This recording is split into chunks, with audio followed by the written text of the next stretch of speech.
Yeah, I think you're right. I think Zach Longham's showed his ability up forward, and if Dylan is correct and the weather does look like it might turn around 3 o'clock, well, it goes from the Bombers' talls to the Bombers' smalls to get the job done. Yeah, absolutely. However, if the rain does come down, both sides do have the tall targets that won't get any smaller. So for Bonbeach, relatively pretty similar lineup to what we saw last week. Hogan comes in for Dunno, so they'll be expecting Joe Fisher and Trent Dennis-Lane up forward to have a big game. Their backs have been sensational in the final series, Daz. Yeah, well, we gave Sean Corrigan best on ground in the first final, and even though the YCW game, which we'll probably touch on in a second, he wasn't quite so dominant, their back six just held up so well and did everything they could against YCW and should have won the game, really. And what I'm hoping is that they've been able to get that out of their mind and they're able to focus on the job that it's hand. It's the same ground as last week. They're more familiar with the ground than the Frankston Bombers are and the conditions, so fingers crossed they're coming in with a confidence that they deserve, because they were fantastic last week. Yeah, we mentioned it last week on the coverage as well, that Bonbeach looked such a better side when Sam Gilbert was in the middle and not in the ruck. So I expect a big job for both the Hewlett boys today to ruck against Harry Pryor and Khan Haratuku when he goes in. It's a couple of big targets to ruck against for sure, but once the ball hit the ground, that's where Sam Gilbert went to town. 24 disposals and 9 clearances on the day. So yeah, tapping down. We saw Harry Pryor, who had 50 hit-outs, 23 disposals, 9 clearances, 7 inside 50s last week. It was just a dominant performance from a ruckman. You'd have to think those numbers would go down, considering that Sam Gilbert, 190 odd centimetre midfielder, is probably going to put a stop to that. And 68 hit-outs to 8 back in round 7 when they met. They've met twice this season already. 39-point margins either way, and Bonbeach have led the first quarter in each game. Ooh, they'd want to get off to that good start as well. We saw with YCW, AJ, last time they were here, that was the only quarter where Bonbeach didn't really turn up, and they had to play catch-up from then on out.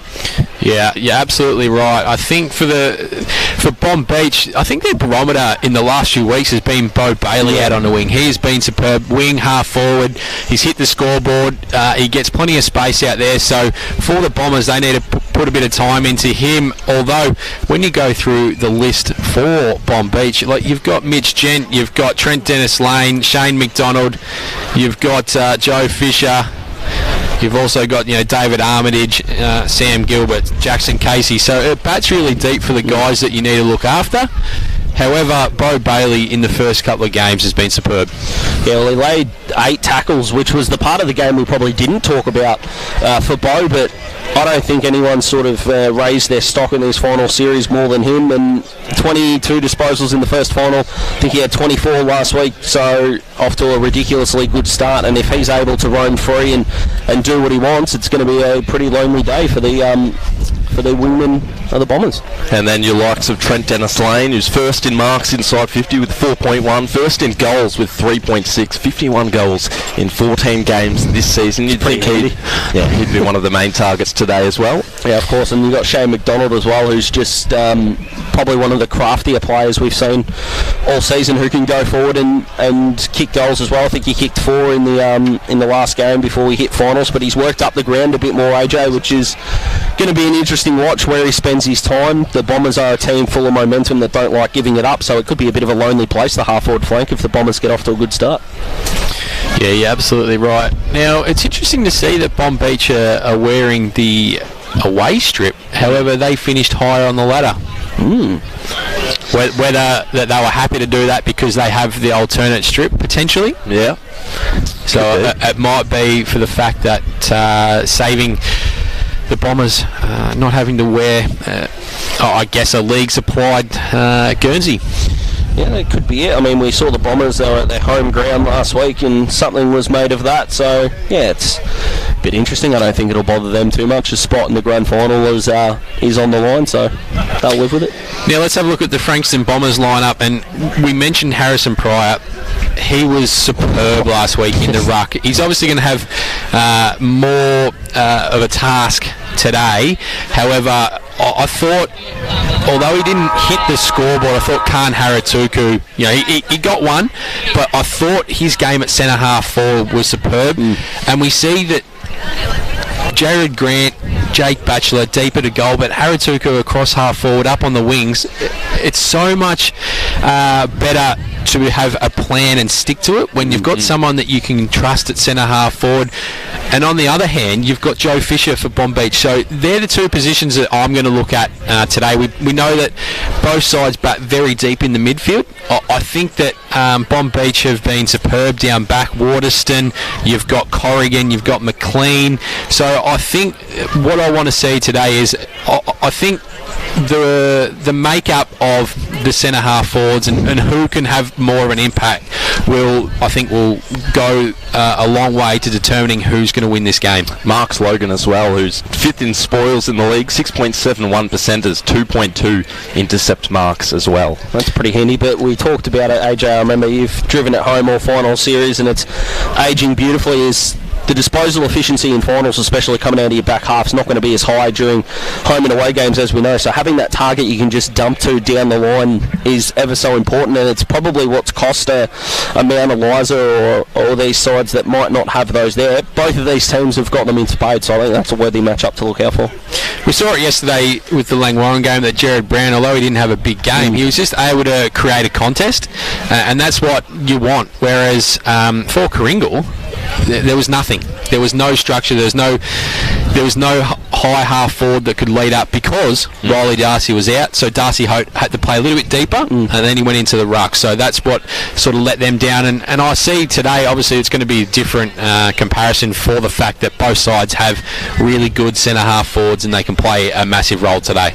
Yeah, you're spot on. And Matt Robinson also wasn't able to get his hands on the footy early in that game, so they had to put him the half back. That's Kooringal yesterday to get that done, which I don't really see happening in this game. But I think what's going to be uber important is the connection between centre forward and creating scores. The shallow inside 50 stat is something that I don't think gets quite enough attention. Both of these sides, as well as YCW, are top 3 in the league for converting inside 50s to deep entries, and of course being able to score from those is a lot easier. So it'll be something to look for. Just putting the ball 40 metres out aren't really producing big scores, Dylan, but being able to drive the ball to the top of the square and creating a contest is what teams need to do, and the way you're able to do that is by taking marks 55, 60 out and driving it in long. Yes, just ticking on 5 minutes until we are underway here at Rosebud, and Frankston Bombers, well, they certainly know how to dominate statistics. First in inside 50s, total ground ball gets, contested marks inside 50, intercept possessions, hit-outs to advantage. The list really goes on. The question's got to be asked, how'd they finish 5th? Exactly right. when you've got those stats there, and if the Pines they lost a game they really should have won after narrowly defeating Rosebud, there's an argument to be made that the Bombers were probably lucky to sneak in, and when they came up against Rosebud in that last game, we thought, is this a danger game? And they didn't look back. They absolutely smacked Rosebud, and yeah, they took Mount Eliza apart last week. So even though they finished 5th, I don't think it'll be quite as big a surprise than maybe in the past, but I still think Bonbeach are the better side, which is why I'll tip them. And you know, they could probably say 10 seconds off a grand final spot last week. And last time they played here, which was back in round 9, they did defeat Rosebud by 67 points. It was Sam Fox, 27 disposals, 2 goals, Jared Grant with 4 goals, and that's basically the output they need today. Yeah, and last time he was here too, Spindle Shank, he did all the right things, which is what you expect of a player of his quality, so I suspect he'll be trying to hit the scoreboard. I'm really interested to see if this is going to be similar to the Bonbeach YCW game, as in very congested, not a lot of scoring, or if we can manage to open it up. The Bombers, of course, hitting the ton last week, so it'll be interesting to see if the game does eventually open up, but I wouldn't suspect that we'll get off to quite a hot start. Both sides will want to feel each other out and see where they're at, so I'm looking forward to it, and fingers crossed the rain stays away, even though the wind's picking up as we speak. Certainly, and Bo Bailey, who you spoke on, or AJ as well, touched on before, 35 disposals the last time he was here, with a goal as well, 7 inside 50s. Yeah, pretty handy. We spoke to him after a final, and he was relishing the fact that he was able to find the footy, and he's been able to do that and so much more, so one to watch as well. And it'll be interesting to see if Jackson Casey's allowed to bring his own footy, because it seems like he's done it just about all year long, AJ. Yeah, you're certainly right, Daz. I think the Frankston mids will be paying a bit more attention to him today. So we're not too far away from the start here. Both sides have broken away from their huddles. They're getting into their positions. Yeah, the clearance battle is going to be one to watch. We saw the Bombers concede 3 of the first 4 last week, and then they had 19 of the next 26, which was just insane in the way they took over the game. Bonbeach also defeated YCW in the clearances by 7 when they took them on in the qualifying final and couldn't quite get the job done. So it might be a very complicated way to explain it, but the middle of the ground is going to be the winning spot, and whichever team can hold up under finals pressure.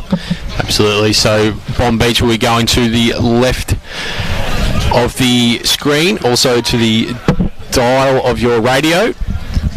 Frankston Bombers obviously going to the right. So the Bombers going towards the club room's end to make it a little bit easier for people to think of, and also Bonbeach going towards the bay or the entrance end. Of course, the winner up against YCW at Skybus next Sunday. Can't wait. I like this. Owen Hewlett straight into the ruck. Fisher playing as just a out-and-out midfielder. AJ's got the direct line to the Bonbeach coaching staff, which we love. Great access at RPP. Great storyline as well. It doesn't matter who wins really. We'll have a Frankston rivalry, or can Bonbeach take it up to Frankston YCW again, who patiently watch on, and we're underway for the preliminary final. Umpire Rowan David gets the first right. Harry Pryor wins that easily. Armitage gets a handball. Ball hasn't moved too far. The ball comes out, going the way of Frankston Bombers. They drive it long inside forward 50. Goes over the back. Longham, the man into the side. And he gets the first goal of the afternoon. So Zach Longham doesn't take too long to get the Frankston Bombers first goal of the afternoon on the board. They go to 1 straight 6. Obviously Bonbeach yet to score. Tell you what, if you were the Bombers side and thinking to yourselves, how do we get off to the best start? I'm not sure you could have imagined a better one than Harry Pryor winning it out, the Bombers winning the clearance, and the ball out the back. That was just a little bit sloppy by Bonbeach, and yeah, Zach Longham out the back, the man in for Jake Batchelor, puts it through from point blank range. Pretty easy game, Dylan, if you can play like that. Back in the middle. Both ruckmen had a piece of it, caught in the crush. Jackson Casey. A strong tackle by Harrison Pryor, who followed up his own work. We'll have another ball up. 7 tackles last week for the big ruckman in a best on ground performance. Extraordinary for a man of that size, and it's the Bombers again. Looking to just break their way past, but spinning through traffic comfortably, Jackson Osland. And he's rewarded with the free kick. In fact, it is Jackson Casey. 45 disposals and 31 disposals in his 2 meetings this year. Gilbert was the target. Spills to Armitage, who lodges one forward. A one-on-one broken up in the air, and here's Trent Dennis Lane looking to keep it in front of himself, swinging around. A hopeful kick up forward. Pryor enters the scene, can't take the mark. His rover did, and then he was caught in the crush. And we'll have a ball up just outside Bonbeach's goal. Their first inside 50 today. Yeah, absolutely. Probably a bit unlucky not to get a free kick for pushing the back, Harry Pryor there, but already making his presence known. And a free kick the way of the Bombers, deep in their back line, and they'll take it away, looking to exit their defensive 50. Harry Pryor goes up. He's going to go looking for Khan Haratuku, but looks like the player in Ben McLean has the job, and he thumps that away. We're going to get a throw in. Had a good year, Benny McLean. Fourth in spoils. Yeah, absolutely. And a man with vice-like hands. If he's the man in front, he'll go for them, and he genuinely takes them. So ball thrown in. Pryor and Hewlett do battle. Comes to the front of the pack. Kingsbury, he's just pushed off it by Gilbert. Ball comes out. Mitch Gent. He goes inside looking for Dennis Lane. It goes over his head. Goes further afield to Liam Hewlett. Hewlett picks it up. He's tackled straight away. And we're going to get a stoppage inside the forward 50 for Bonbeach. Already even in clearances and inside 50s early, so both teams feeling each other out. So Kingsbury, he gets a clearing kick up into the middle of the ground. Jared Grant comes up from the forward line. He can't take control. Free kick's going to go the way of the Frankston Bombers. Have to come back. So we've played 3 minutes. We've got 1 goal on the board. And Haratuku comes out. Big Khan. Who couldn't takes really miss from this spot. No, it's probably a great distance for Khan here. He's able to kick through the footy. So can he get Frankston Bombers second on the board? Haratuku comes in. but he's going to miss to the near side. So Frankston move on to 1-1-7. Bonbeach yet to score. It's actually gone out of bounds on the full, boys. Yeah, a bit of a shank from Haratuku. It looked like it was going through the points the whole way. So Bonbeach had to bring it back in through Corrigan. Haratuku was standing there for the Bombers. Umpire calls for it. It's all wrapped up. It's on the 50-metre mark here for the Frankston Bombers. Wouldn't dream of it. Early stoppages in the final. My goodness. Ruckman contend in the air. Pryor gave his teammate some access. Umpire finally blows the whistle. Another ball up at half forward or half back, depending on which angle you look at it from. Pryor in the ruck again. Armitage with the leap from the side. Spills down into the pocket for the Bombers now. Grant attacks it. Corrigan did well to force it out of bounds. The first inside 50 for the Bombers that hasn't resulted in a score, but they're able to lock the ball in and try to create another one and get Bonbeach truly on the back foot to begin this game. Ball thrown back in. Haratuku in the ruck this time. Just missed Harnett. And they'll have to be composed, the Sharks. They are. They flush it out of defence. Over to the wing. A strong aerial presence at the wing. Good grab from Liam Hewitt early. And he's happy to fall back into Armitage's hands. Usually reliable by foot. All that experience in the AFL. He needs to channel it today in the preliminary final at half back. Just a little prod on shore. It's open man at the wing. Leads coming from every angle. Only one forward inside their 50 at the moment. He puts it further down the wing. A fly from the Bombers and roving it. And their midfielders, the kick. A little indiscriminate, but taking away is Chapman. He's able to fend off the effort of a Shark and put it in the Grant vicinity. They all crash down. Falls in the way of Armitage, and sweeping it up is Hogan, who's back in the side today. The kick released out to the wing. Into open space again. First to it. The Bombers in defence, faking one way. Sam Drake with a looping hand pass right into the hands of his opponent Fisher, and he looks to make amends. And Chapman at centre half back. Gets past Bo Bailey, streams through the middle, up to half forward. Haratuku is the target, and he flies and marks with confidence. And this time, he'll have another shot. He certainly will. That's their fifth inside 50. The Bombers, Bonbeach, have only had it forward twice, so this is a dream start. Their second mark inside 50, and he's had a sider from the other side of the ground, Haratuku, and put it out on the full. So he needs to get his radar going and quickly. 1.7 goals on the year per game. 3.9 contested marks. Already taken a couple. And on the scoreboard for the first time today. And the Frankston Bombers are two straight. Bonbeach yet to score, just under 7 minutes in. Ominous signs with Khan Haratuku in the air. Taking a great contested mark. Yeah, this is the only game I think that we didn't speak about him in the pre-game and announce. One of us is looking at him extra closely. AJ, I know he was your man last time we were here and we analysed the game. I was keeping a close eye on him, but that is a ridiculously good start, and he looked really relaxed in his goal kicking as well. He was a bit tight, worried about the distance for his first kick, but that was a beauty. Absolutely. Ball thrown up once again. Harry Pryor takes it out of the ruck. He goes inside forward 50. Once again, it's a one-on-one between Haratuku and McLean, but he's going to concede. This is a free kick. McLean goes quickly out to Armitage. The ball bounces in front of him, and it's going to trickle out, and we'll have a throw in on the far side. So Frankston Bombers 2 straight 12. Bonbeach yet to score, been playing nearly 8 minutes. Premier Traditional Home scoreboard for the radio, also the Chisholm Sports Academy scoreboard for the live stream. 5 clearances already for the Bombers to 3 Bonbeach, but 3 of those clearances have been out of the centre. Ball thrown back in. Pryor tapped it down, and his teammate tackled immediately. Another ball up on the wing. Large crowd storming into Rosebud at Olympic Park, and the Bombers venture forward once again. Playing it well. Jared Grant spinning through, keeping it alive, snapping, it's sailing high, right to the goal square. Haratuku comes in from the side. It bowls them all. It still stays in play. And in defence, the Sharks, well, they're being pressed. They hack it up to half-back. Could be on its way back. The Bombers lost their footing, and the Sharks, through Armitage, Gilbert with some protection. A kick up the wing is turned over by Bo Bailey. He's a better user than that, Bo. Haratuku.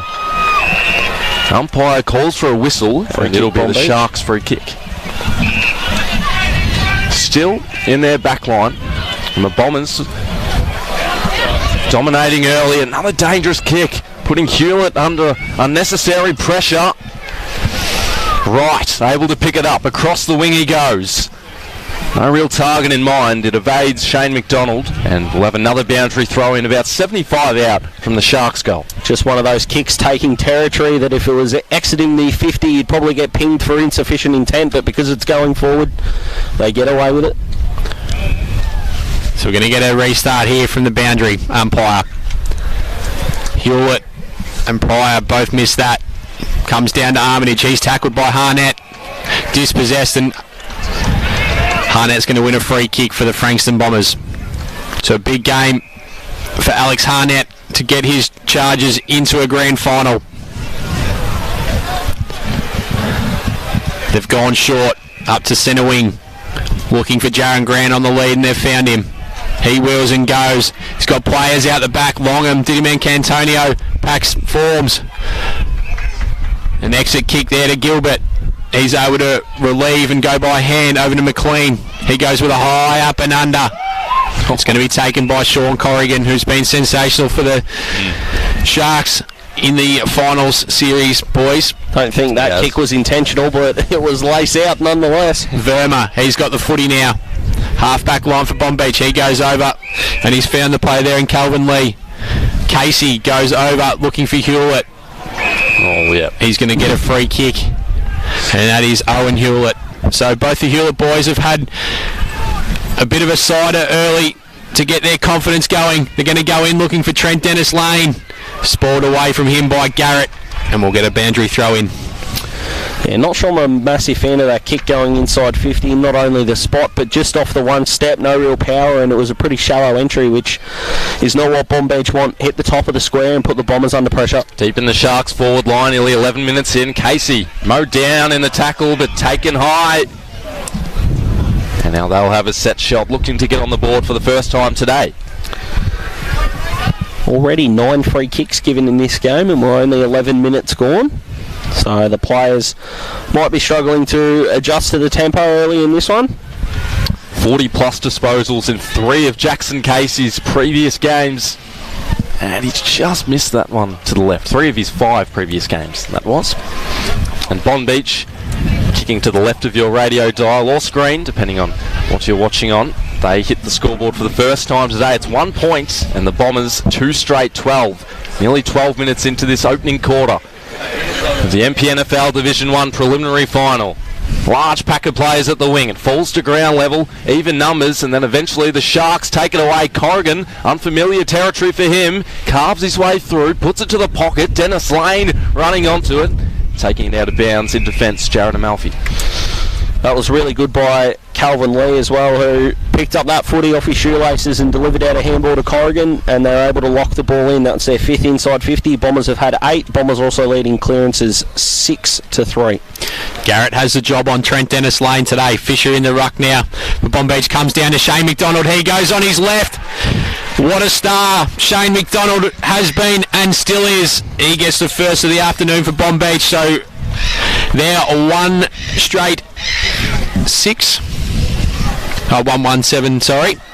And the Frankston Bombers are 2 straight 12. That was just a really, really good set play from Fisher down to McDonald. We spoke about his craftiness. I reckon that would have been his first, if not his second, disposal of the day, and a really good finish on his left foot. So the Bombers midfield there didn't protect the defensive side of the stoppage, and they paid the ultimate price for it. Sloppy start. So more attention needs to be paid to Shane McDonald around the clearances. My word. Yep. Umpire's going to throw the ball up. Ball comes down. Hewlett. He goes by hand to Mitch Gent. He goes on his left, finding Verma at half forward. Traditional spot for a centre half forward. The ball's going to be turned over. Comes out to Alex Harnett. He goes long in a one-on-one battle. Longham. He's opposed to McLean there. What a start. He's one way, 2 ways. He's trying to find Burr. It's going to trickle out. We'll get a throw in. What a start by Zach Longham. The man, of course, coming in for Jake Batchelor kicked the goal, and he's led up really nicely, and he just struggled to hit a target there, but geez, we're off to a good start here, boys. Of course. Daz off to a good start as well. Always with the stats. It's 2 straight to 1-1. The Bombers with the early lead. In there, 50 at the moment. Another ball up to follow. Wouldn't dream of it. Shane McDonald on the board for Bonbeach. And for the Bombers, it's Zach Longham and Khan Heratuku. Gilbert bowled him, and he's able to recollect it. The hand pass through traffic.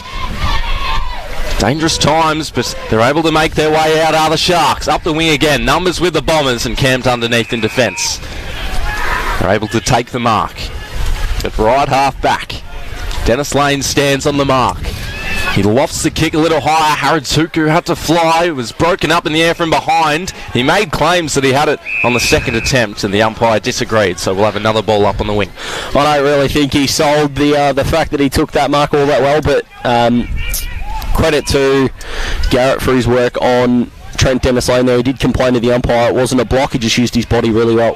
Gilbert tackles from every angle, and again, ferocity by Sam Fox. Another ball up. Centre wing at Olympic Park. The Bombers off to a 5-point lead in the preliminary final. Haratuku with the tap down. Sutton came barging through but didn't leave with the football. Haratuku follows up his own work. Casey now inside 50 for the Sharks. A one-on-one deep. McDonald, who kicked their first goal, and now it's off the ground for the Sharks. And Joseph Fisher on the board for the first time today. Bonbeach hit the lead. Set up there first with his palm down to Shane McDonald, and then off the ground himself. So a really clever start there for Joey Fisher. And Bonbeach have now had the last 3 clearances, so they've evened it up 6-all, and they've worked themselves into the contest beautifully. And geez, there's just a good feeling about this game, boys. I reckon this is going to go down to the wire. The momentum swings are going to be fantastic, but Bonbeach have got to be careful. The inside 50s is currently 10-7 Bombers' way, so they've got to tighten that up. But other than that, elite start. For the radio listeners, if you've just turned on, Bonbeach 2-1-13, Frankston Bombers 2 straight 12. Ball comes up to the half-forward line. Verma, he picks it up, he goes with a handball back in the middle. Under a lot of pressure was Jackson Casey, although he gets his hands off. Amalfi's got it now for the Bombers. He goes with a high kick. Coming back is Bo Bailey, couldn't take the mark. He's going to go down the far wing. Great kick. Eastbound Sullivan. He gets around his opponent. He goes to a traditional centre-half forward spot. Verma couldn't take the mark. Ball comes out. Have they got their third on the board, Bonbeach? No, they haven't. It just misses the whole lot. So a couple of opportunities going begging for Bonbeach early. Yeah, absolutely. And if you take away the Khan Haratuku bomb from the 50, all the goals seemingly coming from ground level and half chances, that was better than a half chance that's gone to waste. So nerves hitting everyone still in the first quarter of a prelim final. So the Bombers through Garrett.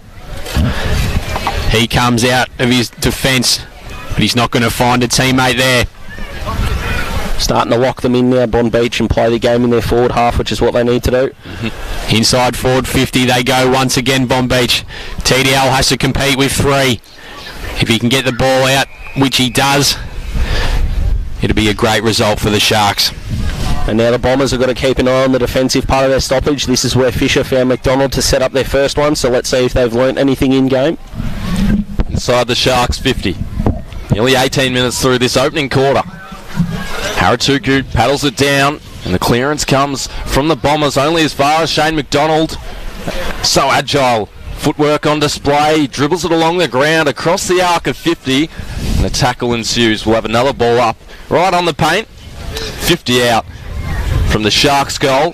They lead at 2-1-13 to 2 straight 12. Haratuku again. McDonald, his opposite number, denied access. It's the Sharks into the 50 again. Strong mark, about 35 metres out. Both centre-half forwards have started well in the air, boys. Yeah, they have the first mark inside 50 for Bonbeach, going for their third goal. And they've settled into this contest beautifully after a little bit of a slow start. Now ahead in the clearances, and they've evened up inside 50s. Joseph Fisher, the man to take the kick from about 35 metres out. Kicked the most recent goal Averages over a goal per game for his career. He's played VFL for Sandringham and the Casey Demons, where he also averaged over a goal a game. Need his offensive prowess today. From 35 metres out. No worries at all there. Bonbeach with their largest lead. 3-1-19 to 2 straight 12. 19 minutes in on your Chisholm Sports Academy scoreboard. Tell you what, if it's the way that the game is going, you're going to have to be brave if you're going to be putting your car behind the goals at the left-hand side. My goodness, Harry Pry's just come back on two boys and going straight inside the forward 50, so they're going to set up a very tall forward line while the weather allows, and we know how good Harry Pry's hands are and how crafty he can be at ground level, so something for Bonbeach to worry about if the Bombers do win a clearance. So Harry Pryor, as Daz mentioned, inside forward 50, but I reckon he'll roll up and Haratuku will go back forward. Gent, he goes by hand over to the player there in Casey. They've just worked this way out, Bonbeach. Casey goes out, looking for Owen Hewlett. Sam Fox doing the chasing, he goes up, finding Shane McDonald. That's a great kick, finding Mitch Gent just on the paint there at the 50-metre mark. Outstanding kick, wasn't it? Now heading inside 50s and clearances, Bonbeach. So for the Bombers, they did settle in really early, but now the momentum's left them. They need to do their best to get it back. So Mitch Gent, he's going to go back and line up for the fourth of the afternoon for Bonbeach. He tries to get a few extra yards. Ball's going to hold up the top of the square. Haratuku from behind. Can't claim that. Harnett, he gets a clearing kick on his left. Going up.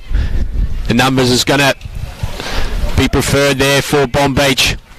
They can just try and get it out, Frankston Bombers, if they can. Harry Pryor laid a big tackle.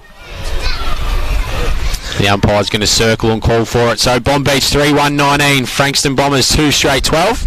Another audacious claim there in the 50, Daz. Yeah, absolutely. I tell you what, I wouldn't want to be tackled by Harry Pryor like that. That was outstanding from a big man. Ball goes high up to the forward line for the Bombers. Once again, the umpire circles and we'll get another ball up just outside the forward 50 for Frankston. Daz for Bendigo Bank. Have you got some stats in this first quarter? Yeah, so the clearances are now Bonbeach +1. They were at one stage -4. Inside 50s are dead even at the moment with 10 all. So both sides have really settled into this game. Both have taken a couple of marks inside 50. So now it's just all about the momentum and who can finish off the first quarter better. So we'll wait for play to resume. A boundary throw in 55 metres out from the Bombers' goal. They kicked the first two. I've seen the back end of 3 Bonbeach goals, but it's a chaotic ball into their 50. Out the back. Grant taps it forward, and now they'll dribble it inside. And Corrigan still holding his own. It wasn't even rushed through. How's he done that? Delivers on short to Calvin Lee. And he'll steer them to half back. At the moment, they have their footy. They have the footy in their hands. At half back, and now to the wing. A one-on-one, but the numbers will multiply quickly. The Bombers win it at ground level. Harnett. Short to Chapman. It's a wide kick into their 50 again. Stays in play. Grant, sleight of hand. And Longham has kicked one already. Unable to make it a second. And it's the first minus score of the day for the Bombers. 3-1-19 plays 2-1-13. And the 22 and a half minutes through. The wind really holding up there for Zach Longham because he got plenty of revolutions on that ball, but it just went dead straight. Bo Bailey to bring it in. Thorough assessment of what was ahead, and Matthew Douglas able to mark at half back. The lead provided by Owen Hewlett, 15 metres up. And now to the wing, some methodical ball movement. Jackson Casey has it in his hands. Sends it deeper down the wing. Dropped mark in the end, and it still stays alive. Taking it up, Gent, and as soon as he did, it was pounced on by 2, if not 3 Bombers. And another ball up 55 metres out from the Sharks' goal. Nearly 23 and a half minutes through this opening quarter.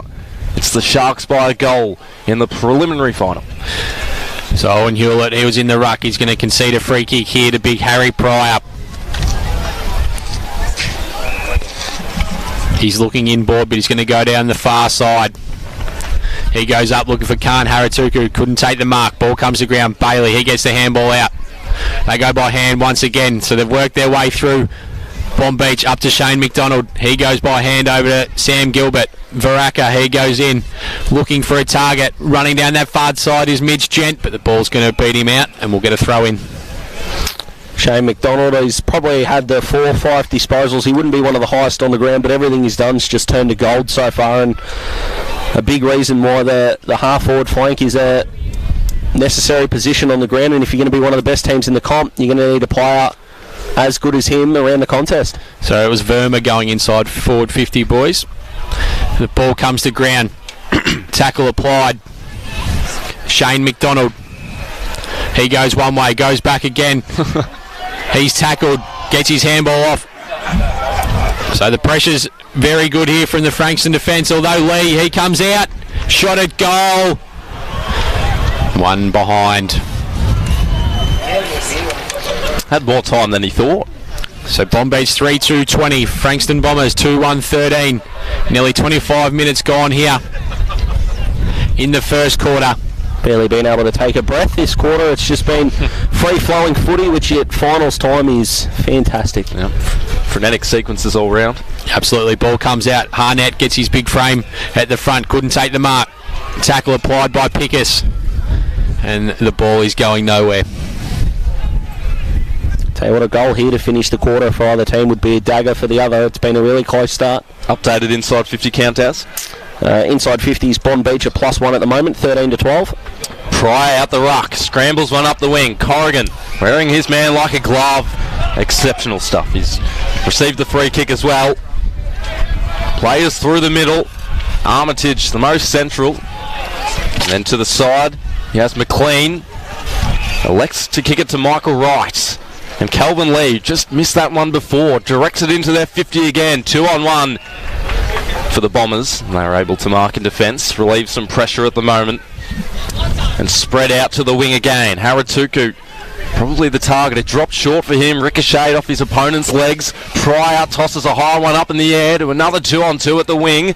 Dropped mark by Di Domenicantonio, but he trickles it along the ground up to half forward. And the Sharks in defence, they've got the outnumber. Armitage breaking his way through. Offers instructions along the line of the boundary. Calvin Lee juggled it over the line, so we'll have a boundary throw in at centre wing. And the Sharks with a 7-point lead, 26.5 minutes through this opening quarter. You could see the difference between having the talls down forward, Haratuku and Pryor both involved in the contest, and they didn't have anything down the line. Armitage just missed the ball. It allowed the Bombers to get up to their half-forward line. Hacked kick out of defence for the Sharks somehow. Made its way along the barrier, didn't fall out in the full. And Jason Kingsbury forced the issue out of bounds. We'll have another boundary throw in on the 50. Yeah, how did that ball stay in? Just held up in the sky, and not going to be long left in this first quarter, and both sides will be relatively happy with where they're at the moment. Sharks with the last 3 goals. The Bombers hoping to put a stop to it. Now defence again, up to half back. Great body work by Josh Chapman, who takes the mark. Had a really good start too.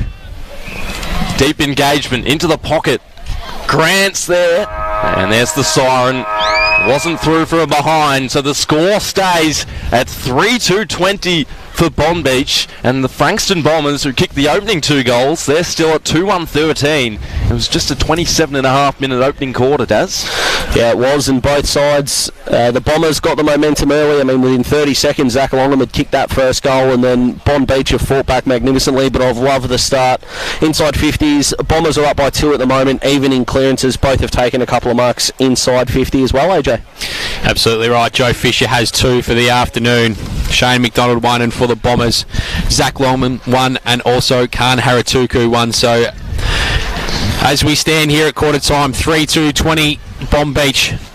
Frankston Bombers 2-1-13. We're going to go to a break, and we'll be back right after this. Do you feel good about your bank? Because there is a bank you can feel good about. They share their profits to fund big community projects, small community clubs, and vital emergency services. They've given $250 million to help Australian communities thrive. They have all the products and tech you expect from a big bank, with service you don't. It's Bendigo Bank. Feel good about who you bank with. Try Bendigo. Search bendigobank.com.au or search Bendigo Bank near me. Battery World now open in Mornington. We know batteries. We know our 75 D23Ls from our D65LHs. And we know which is best for you. We have the range and the spark no one else can match. Because we live and breathe batteries. Those beautiful boxes and cylinders that power our lives and our passions. That's why we're the batteryologists. We're Battery World. Battery World Shop 1, 43 Mornington Tired Road, Mornington. Here at Bridgestone Select, it's our job to keep you moving with the right advice. A great range of products and service you can get. So when it comes to tyres, when it comes to auto care, Come to Bridgestone Select, the service that moves you. Bridgestone Select Mornington, the station sponsor. More and more people with a taste for quality are shopping at Eliza Meats. Kevin and his lean team pride themselves on the finest cuts, from juicy steaks and roasts to high-grade mince and sausages. And Eliza Meats are the gourmet specialists. Inquire about Eliza Meats Spit Hire. Phone 9787-4473 for a mouth-watering meal fit for a king. It's all at Eliza Meats. See our sponsor Kevin at Eliza Meats, 112B Mount Eliza Way, a station sponsor. Jones Lapino Real Estate, located on Wilson's Road, are Mornington Peninsula's boutique real estate professionals, offering premium service in sales, auctions, investment property management, and holiday leasing across the Mornington Peninsula. Contact Jones Lapino for the very best in client experience on 5975 5593 or visit joneslapino.com.au, the station sponsor. Dreaming of a cold beer poured straight from the tap? Time Barrel Brewery and Distillery, located on Rock Road in Mornington, is open Wednesday to Sunday, offering craft beers and spirits produced on site, with local wines and cocktails also available. Come down and enjoy one of their famous wood-fired pizzas in the beer garden. A local taste experience. Tarbarrel Brewery and Distillery, the spirit of local. Tarbarrel.com.au, a station sponsor. Illness and accidents happen, so it's good to know that high-quality 24-hour emergency care is nearby for prompt private care when you need it most. Visit Peninsula Private Hospital Emergency Department. A station sponsor. And welcome back to the RPPFM coverage of the Mornington Peninsula Football Netball League. We're here at Rosebud this afternoon. Before we head back to the boys for the quarter-time wrap, just an update from Vossi with the Peninsula Raiders. And boys, the 45s won their game by a goal, and the Masters at last report were down 2 goals into the second quarter. Back to you. So we're at quarter-time here at Olympic Park in Rosebud for the Division 1 preliminary final. Bonbeach 3-2-20. Frankston Bombers 2-1-13. If you've just turned it on, Joe Fisher has 2 for Bonbeach, Shane McDonald 1, and for the Bombers, Khan Haratuku has 1, and Zach Longham also has 1. Boys, and especially you, Daz, taking the stats, what have you seen so far? Yes, I've enjoyed the momentum swings of both sides. About 12 minutes into that quarter, the Bombers were +5 in inside 50s, but Bonbeach have managed to even it up, only -1 at this point in time. Both sides have taken a couple of marks inside 50, so it's the groundwork that is producing scores. The clearances are dead even at 11 all, and I've really enjoyed a couple of the half-backs in the start of this game, boys. Josh Chapman for the Bombers probably had about 8 touches in that quarter, but a couple of big marks, and he's been able to get in front of Trent Dennis-Lane and cut his run off a couple of times. And for Bonbeach, Sean Corrigan put on one of the best defensive efforts in the back pocket I've seen for a while. He's taken a couple of big grabs and used the ball beautifully by foot, so a good start for a couple of the halfbacks. Didn't even concede a behind as well. It was extraordinary how he was able to get back in and impact that contest. But yeah, the longer this game goes on, I think the better it's going to be, and it's already been a ripping start, AJ. How have you seen the ruck battle so far, Daz? Yeah, I've seen the ruck battle as a good one for when the ball hits the ground for Bonbeach. I think Owen Hewlett's had a really good start and worked his way around the ground. I think Harry Pryor has got the points so far. Not just his hit-out work, but he laid 3 or 4 tackles in that quarter, and he's not letting his opponents get past him. So considering the clearances are pretty even, I think Bonbeach would take that. Khan Haratuku started well up forward and especially in the air, but Ben McLean worked his way into the game. Yeah, he was able to use his body and just get Khan Haratuku under the ball. He took 2 marks. He's taken both marks actually for the Bombers inside 50, and his first shot at goal just faded to the left and didn't register, but his second just went straight over the goal umpire's hat. But Benny McLean will take a lot of confidence out of the last 15, 18 minutes of that quarter where Khan didn't really look like getting his hands on the footy once he was going forward to centre. Luke Verma started really well for Bonbeach as well, one of the lesser likes, I guess, in the star-studded midfield for Bonbeach. Yeah, and once they've gotten on the outside, I think Calvin Lee's done some nice things as well. Should have finished off his good work late in that quarter, but I think that's what it's going to come down to in finals. It's the guys you probably don't expect to rock up. Of course, yes. Infamously, 2016 for the Bulldogs, Clay Smith kicked 4 in that prelim final against the Giants, and no one would have expected that going into the game. So it's going to be these role players that get the job done, I suspect. It is. Sam Pickus as well, someone who probably goes under the radar. 7 tackles last week, and that tackle he laid with a couple of minutes to play was suffocating, AJ. Absolutely right, Dylan. We're not too far away from a start, just waiting for the spectators to leave the field here at Olympic Park in Rosebud. A great crowd is in for this prelim final. Who's going to be meeting the Stonecats next week in the big dance? You talk about the crowd. Geez, the noise is going to go up if it's this close in about 45 minutes' time. My goodness. So we're not too far away from a start here. And just one more shout out as well. Dylan Garrett's role on Trent Dennis Lane so far. TDL's had a couple of kicks that haven't really gone anywhere, but probably not the offensive start he was expecting. This quarter will be brought to you by Bendigo Bank. Scoreboard sponsors for the radio, Premier Traditional Homes, for the stream, Chisholm Sports Academy. Thanks also to the TAC Cup,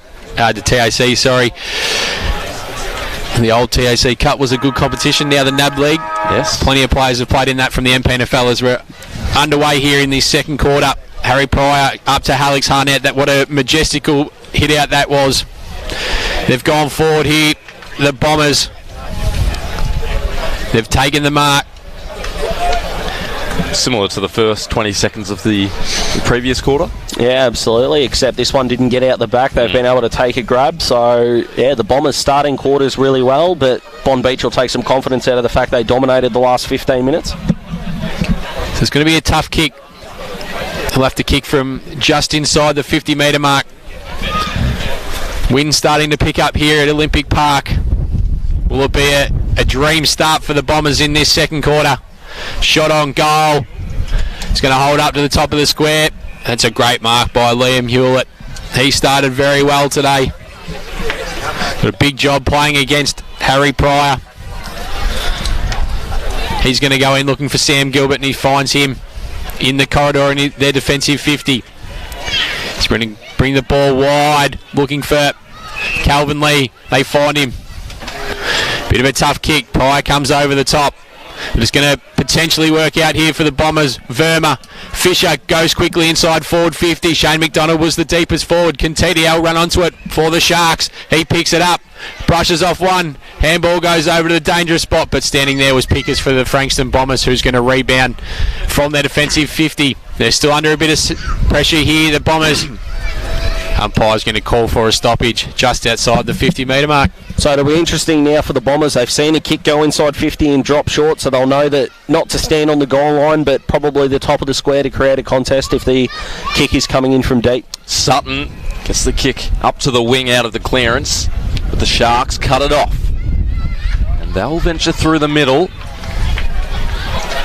Plenty of leads coming. Joseph Fisher, the deepest target. He'll have to swarm towards this footy. Almost into his hands, but a tap from the defence. Put it out of bounds for another boundary throw in. 25 metres out. Equal inside 50 numbers early in this quarter. Just over 2 minutes in. Bonbeach by 7 points. Still locked away, the footy. Sun's gone away, the wind's starting to pick up, boys. 3 o'clock, I believe. the prediction or the forecast said. Still 30 metres out from the Sharks' goal. Pryor missed the hit out. Leaks out the back. McDonald raised the arms, got the hand pass away. Still in dangerous territory for the Bombers, who hack it up to the half-back region. And tapping it at ground level of the Sharks. Miscued hand pass through the middle, but motoring onto it on their midfield line. And they get it back through the centre. And now to half forward. Leading up to the footy. Jack Sullivan, he's 50 out. He prods one on short. And David Armitage, the correct side for a left footer. And TDL signals for him to have a shot. Yeah, experienced player David Armitage needs to go back and have a set shot here. He's got the distance covered. Yeah, I'm not sure he was really looking at TDL signal, just turned his back straight away, the experienced campaigner, and he'll know what a big kick this is. Probably needs to start it on the outside of the... We've got a whistle here. Jackson Casey thrown down behind play, and David Armitage will kick his first for the day. Oh, you can just ignore everything I was about to tell Armour how to kick that goal. Bit silly from the Bombers, ill discipline. Any other tips from here? No, just from the goal square, just aim for the top of the goal umpire's hat and you're probably away, I reckon. A little bit higher, Daz, please. At the top of the goal umpire's hat, we've seen a little bit higher. Yes, good point. Directly in front, he pokes it through, and Bonbeach are now double the score of the Bombers. It's 4-2-26 to 2-1-13. 4 minutes into this second quarter. Yeah, Paul Rees-Wild's not going to hear the end of that before the end of the season, I don't think, who missed from the top of the goal square in the qualifying final. Didn't cost... Well, we had that yesterday in the under-19s as well. Yes. And that was only a 4-point margin in the end. Ooh, yeah, you don't want to see that, but Bonbeach pulling away. The numbers might suggest the game is a little bit closer than what it is, but let me tell you, once Bonbeach are going inside 50, they are creating their chances, and the Bombers, their inside 50s are a lot more shallow, and when you're going against the wind, they're probably still a kick away from home. Absolutely. Liam Hewlett won the tap out there. Ball's on the ground, but Dale Sutton extracts it from the contest. Jason Kingsbury comes through the middle. Probably should have had a shot on goal there, Kingsbury. The ball goes out, and we'll get a throw in right next to the behind post here, Olympic Park. 4-2-26. Frankston Bombers 2-1-13. We've played nearly 5 minutes in the second quarter. They might be +2, only +2 in the clearances, the Bombers, but they're +4 in centre clearances, so they're driving it in long, which is a fantastic work from their midfield line. Bonbeach have just got the ascendancy around the ground. So it's picked up there by Douglas. Hack kick by Jackson Casey goes up. Hewlett couldn't take the mark. Comes over to the player there in Seth Harris for the Bombers, but he turns the ball over. Jackson Casey doing a good job in their defensive 50. So he plays on, gets a couple of extra metres. He goes long, looking for a target in the middle of the ground. Almost found that man in McLean, who's been good so far. A post to Khan Haratuku. And the umpire calls for it in the middle of the ground here at Olympic Park, Rosebud. Bombers have just got to hang on, kicking against the wind. It's going to be more difficult to score, but the longer they can keep this game low scoring, the better off they'll be going into half-time. Just looking at the forecast again, a large swarm of rain coming from the west. You can certainly feel it dropping, Dylan. It's got the typical drop in the temperature that we experience down here on the peninsula before it rains. Melbourne just reminding us that we might be past winter, but it can still turn on a show for us. Absolutely. So we're in the middle of the ground here. Harry Pryor getting a tap out. Although Bonbeach are going to shark it. Armitage, he goes on to his favoured left side. It's not a great kick by him. Alex Harnett taking the mark in front of the scoreboard. He's going to drive it long, looking for Khan Haratuku, who takes the mark. Strong contested mark once again by Big Khan. There's a big forward. He needs to go back and put this one through for the Bombers. That's his third mark inside 50. Bonbeach have taken 3 as a team, so he really is the big threat up forward. Unfortunately, he didn't have the shot. He went looking for an option, and Bonbeach are able to put it through for a behind. They've gone in short, finding the player in Michael Wright in the defensive 50. They go back from where they started. Corrigan. Mitch Gent has it now. He goes up looking for a target who they find it on a low ground ball. That was Douglas. Going to go down the far wing, looking for their tall targets. Goes over the back. But a good mark taken by Joe Fisher. He's been very impressive. He goes long looking for the evergreen Shane McDonald, who just edges his opponent out. He's an absolute star macker. Takes on one, brushes off. Goes inside forward 50 with a worm burner. Is it going to dribble through? And it has. Shane McDonald, what an absolute star. He's got his second. And that's the reason why he's probably been the best player in the Mpnfl over the last 15 years, boys. Yeah, get your dictionaries out, guys, because the term X Factor is just that plain in and of itself. He took the mark, he just took off and realised no one was coming at him, had to brush off an opponent, and he thought, I've got the wind at my back, let's take it on, and he did. It might have only just got there, but it only just needs to, and he's been really impressive. His second goal, both of them in extraordinary ways, and gee, centre forward, he looks a class above, and a big reason why Bonbeach are in front. Back in the middle, it's Bonbeach by 18. Pryor knocks it down. Harnett to Rowe, but it's taken away by Casey for the Sharks. Still 70 out from their goal. Awkward entanglement at ground level. Casey. A free kick going the way of the Bombers. Just forward of centre, the Sharks' way. But Sam Fox will diffuse the situation out to the wing. Big crash at the pack, and the Sharks, again, maybe fortuitously, it fell into their hands. Pryor able to duck back in. A hand pass across, and now it's centre half forward into the 50. Coming back in order to go forward, straightening up is Harris, who sends a long one inside for Haratuku. Just had it spoiled. Casey with an eccentric sort of kick out wide, but it works in the end for Bo Bailey. Just quickly, nervous times. The last time these sides played in round 16, Jared Grant had 6 touches at 16% efficiency, 3 behinds. So we hope we don't see that today. No, it's been a slow start from Jared Grant, and right now the Bombers need some help. Haratuku can't do this by himself inside forward 50. They're actually leading the inside 50 count by 4, and they're 3 goals down. And a free kick. It will be Jared Grant. Right on cue, plays on, takes advantage, and gets the Bombers first of the second quarter. That's gotten his day off to a good start. They deserve that, the Bombers. They've tightened up around clearance. Their centre clearance work has been really good, and sometimes you've got to take your opportunities. That was one of them, and they can work their way, well, not back into the game. They're only 2 goals down, but Bonbeach have had some momentum, so they're going to try and get it back themselves. It's fair to say the Frankston Bombers crowd were pretty happy with that decision. They think it may have been hard done by in the first quarter and a bit. Well, free kicks so far 9-7, so maybe they're Bonbeach's way, so maybe they're upset about decisions not paid, AJ. As the ball goes up, Harry Pryor takes it out of the ruck. Quick kick going inside forward 50 once again. That's a great mark taken for Bonbeach. Right, he goes out to the wing. He's found his teammate there on the far side. That was Armitage. He goes inboard, finding Sullivan. He can go up looking for Gilbert, who he finds. Gilbert goes with a sweeping handball over to Bo Bailey. He can go inside forward 50 over the top of the head of McDonald. Further afield to TDL. McDonald on the way, on the boundary line. Oh, stop it, Shane McDonald.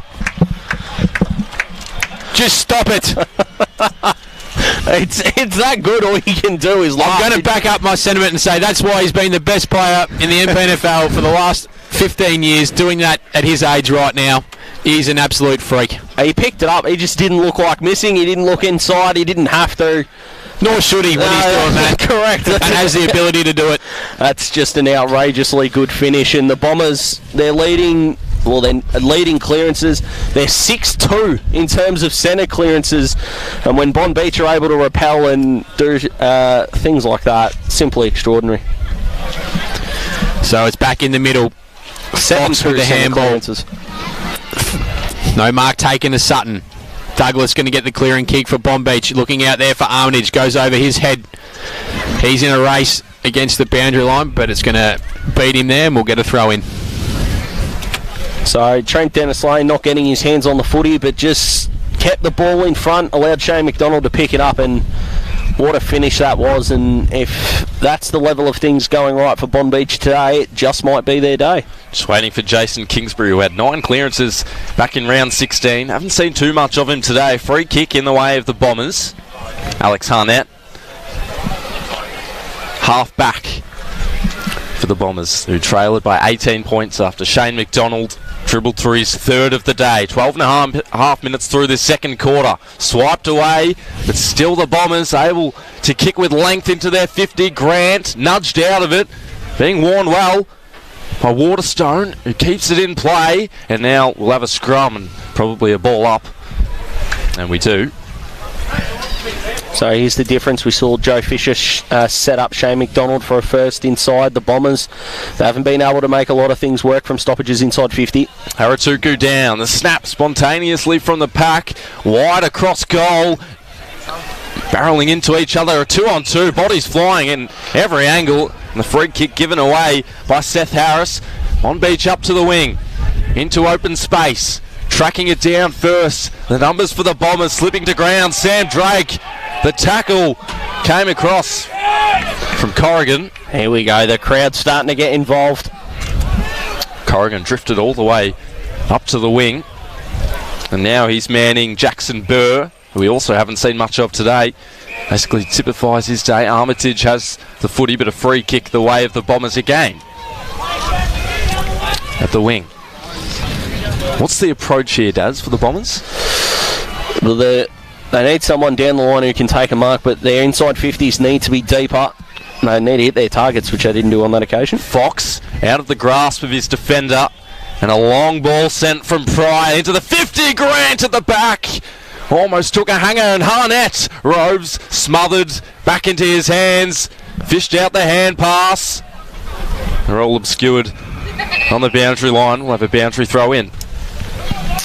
And we talked about how good this Bonbeach midfield is going to be. 18-14 the clearances in favour of the Bombers, and they're also dominating inside 50s as well. 23-17, and yet they're trailing by 3 goals. Sam Fox wasn't directly manned there. Here he is. Slamming into the turf, and now they're all sprawled out. 45 out from the Bombers' goal. It's been a quality, not quantity type of afternoon. Bonbeach forward of centre. A showing of efficiency at its finest. 6 of the last 7 goals for Bonbeach, 3 of which were Shane McDonald. Tapped down by Haratuku on the 50. Harnett looking to break the shackles, quite dismissive of his opponents, and then he hand passed it backwards and into the hands of Jack Sullivan. Couldn't take it cleanly. The Bombers forward again through Greeley, and again it's turned over. McLean with a short little chip to his teammate. Some depth on the kick over to the wing. A 1-on-1. Slapped forward. Here is Shane McDonald approaching the 50. He might just go with the wind again. This time he does the unselfish thing. They're working up in tandem at the moment. It's a high footy sailing towards goal. And it's off to the left. Another minor score, but Bonbeach 6-3-39. And the Bombers are 3-2-20. 15 and a half minutes in on your Chisholm Sports Academy scoreboard. Yeah, the overlap run here, Bonbeach, is really causing the Bombers an issue, Daz. Yeah, they're handballing the players in motion, aren't they? So the Bombers have only scored once, albeit it was a goal from their last 5 inside 50s. Bonbeach have scored from their last 4. So Amalfi doing the kick-in duties. He's going to go long, looking for a target out the far side.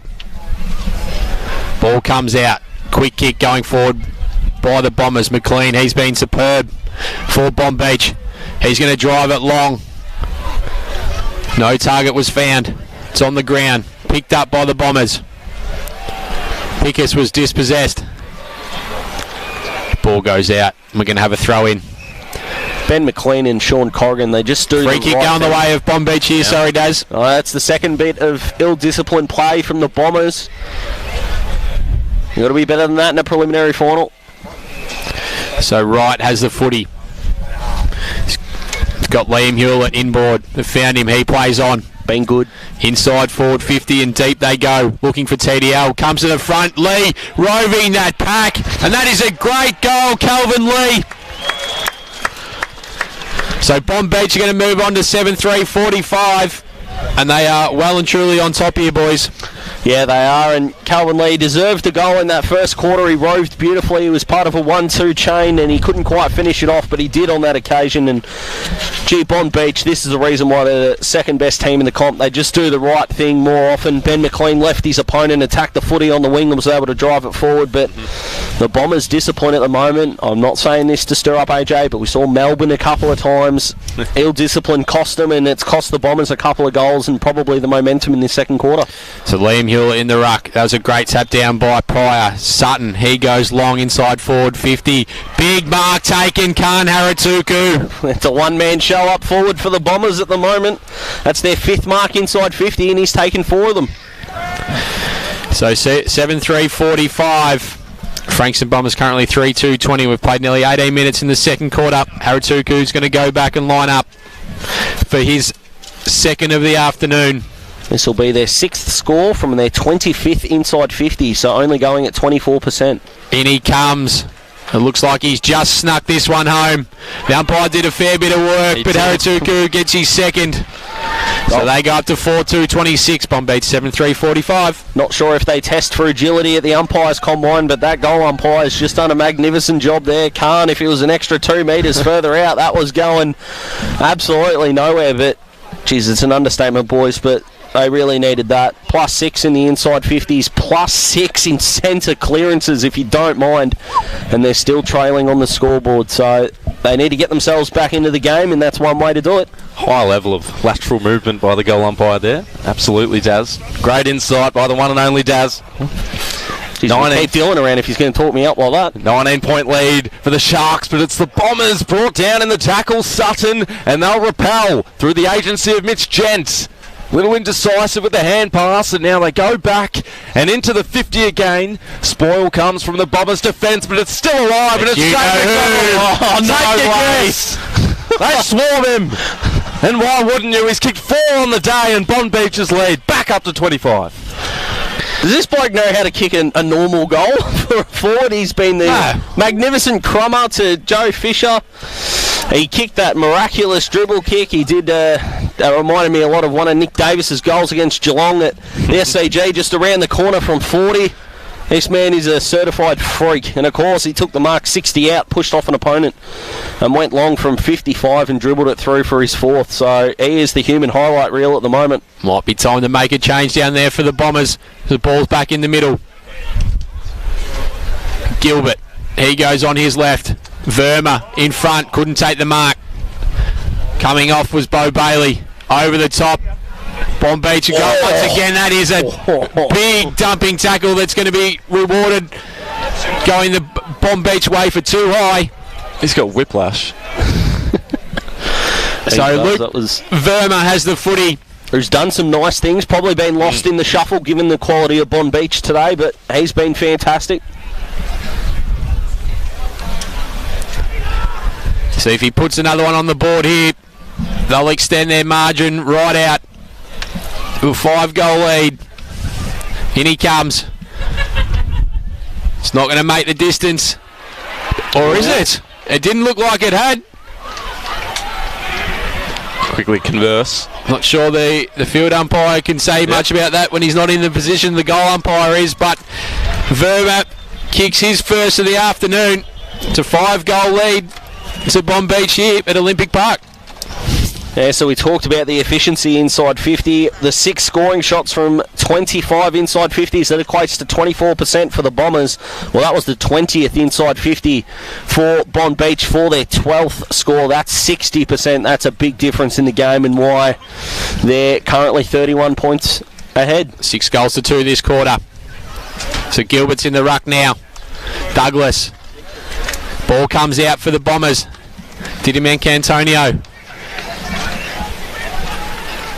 So the players converge on this. Big tackle there by Reece Hogan. We're going to get a stoppage. More inside 50s, more clearances for the Bombers, and they're 31 points behind. It's a credit to Bonbeach. So Harry Pryor just gets one going forward, looking for Jared Grant. Ball bounces over him. McLean tries to just spike it out of there. Bo Bailey, he's lifted in this second quarter. He goes looking for a target. It was Casey out there. He tries to take on Kingsbury, but he can't do so. And the free kick going the way of Frankston Bombers. So a 6-goal quarter here so far to Bonbeach. Kingsbury goes in short, spoiled away. Free kick going the way of the Bombers though to Liam Wishart. He goes in, getting it to Haratuku. Couldn't take the mark, and we'll get a throw in. So Shane McDonald at the moment putting on an absolute clinic, but Bonbeach's half-back line are the ones that deserve to be discussed. This will be their 27th inside 50, and they've only conceded 6 scores. It's outstanding work from a defence that is not getting a lot of help from the midfield, considering the Bombers have already had 21 clearances. Gent rushes a kick up to the wing, bounces past a few players, and then the tackle comes from the Bomber defender. 6 goals won to 2 goals won in this quarter, 3 of which have been Shane McDonald, single-handedly scoring half of their goals this quarter. And Bonbeach with another clearance to centre half forward this time. Dennis Lane in the frame, holding his back, coming up sore as Fisher is still on the ground, and out the back they might just have another against their name. And they do. Liam Hewlett on the board, but all eyes go to Joseph Fisher, who has come up sore. He's kicked 2 goals today already. And Bonbeach's lead 37, Daz. Yeah, the panic button from the Bombers well and truly getting pushed right now, and we know Shane McDonald's been the best man forward to centre, but Liam Hewlett's putting his name up there. AJ is second, at worst third, I think. I reckon he's been fantastic, even though Harry Pryor's been dominant in the ruck contest. What he's been able to do around the ground's been extraordinary. Yeah, absolutely right, Daz. He's been superb. Sure has. Gilbert in the ruck now against Harry Pryor. Fisher back up on his feet. So Pryor getting that tap out down. Ball comes out. It's going to go to Chapman. He has a little fumble. He's tackled. Spills out. Lee was looking for Gent. Couldn't find him. The Bombers players over at Harnett. He goes up. Trying to find a target forward of field. Can't do so. Hogan up to Armitage. He tries to break through. He goes with an ill handball to Chapman for the Bombers. Douglas for Bonbeach. Over to McLean, who's been superb, to Corrigan. So they've worked this well up the wing, Bonbeach. Lee, he's been also good. Pack forms. The umpire's going to call for it once again. So right now for the Bombers, they're just playing a bit of clock at the moment. They don't want to concede, of course. There's Harnett. He extracts the footy. Ball smothered. And the ball goes out and we'll get a throw in. So a 7-goal quarter to the Bonbeach Sharks here at the moment. We've been going nearly 25 and a half minutes in this second quarter. Ball's going to be thrown back in. Pryor easily wins this down. He follows up. Harnett's over the footy for the Bombers. Calvin Lee also for Bonbeach. He's been superb today, boys, with that flowing Moulet. Pryor. Once again, we're going to get another stoppage. Should have a longer quarter. It does seem strange though. If you had said to the Bombers, hey, by half time your best 2 players will be Harry Pryor and Khan Haratuku, you'd be ahead in clearances and inside 50s, you'd take it all day long, but they just seem so far out of the game. Absolutely. Mitch Gent, he dispossesses Harnett. Bo Bailey goes inside forward 50 once again. Coming out is that man in Shane McDonald. He's going to start charging the crowd for putting on a clinic. My goodness. Get the statue ready. If not, tell you what, there should be one down there at Bonbeach already. He's an absolute star of this competition, Shane McDonald. So how many years? A long, long time. Sales in bronze is about to go through the roof if this goes through. So when he comes, Shane McDonald look for his 5th of the afternoon. He's not going to kick it, and that's why Daz, he likes the miracle goals. He doesn't want to do them regulation style. Probably looking after a few of the bronzes around Bonbeach. Very nice of him, but absolutely. Forward of centre. What a show that he's putting on. So that would have been an 8-goal quarter if that had gone through to Bonbeach. And Malfi, he goes with a long one, goes over the back of the pack.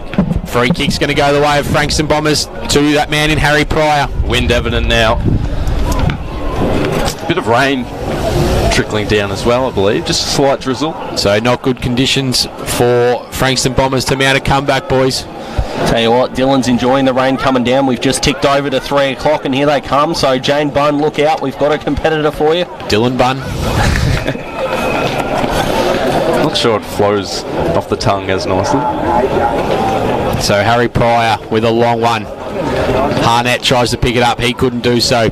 Bombers are going to win out here. McLean with a high up and under. Who's going to stand under it and take the mark? Armitage was at the front.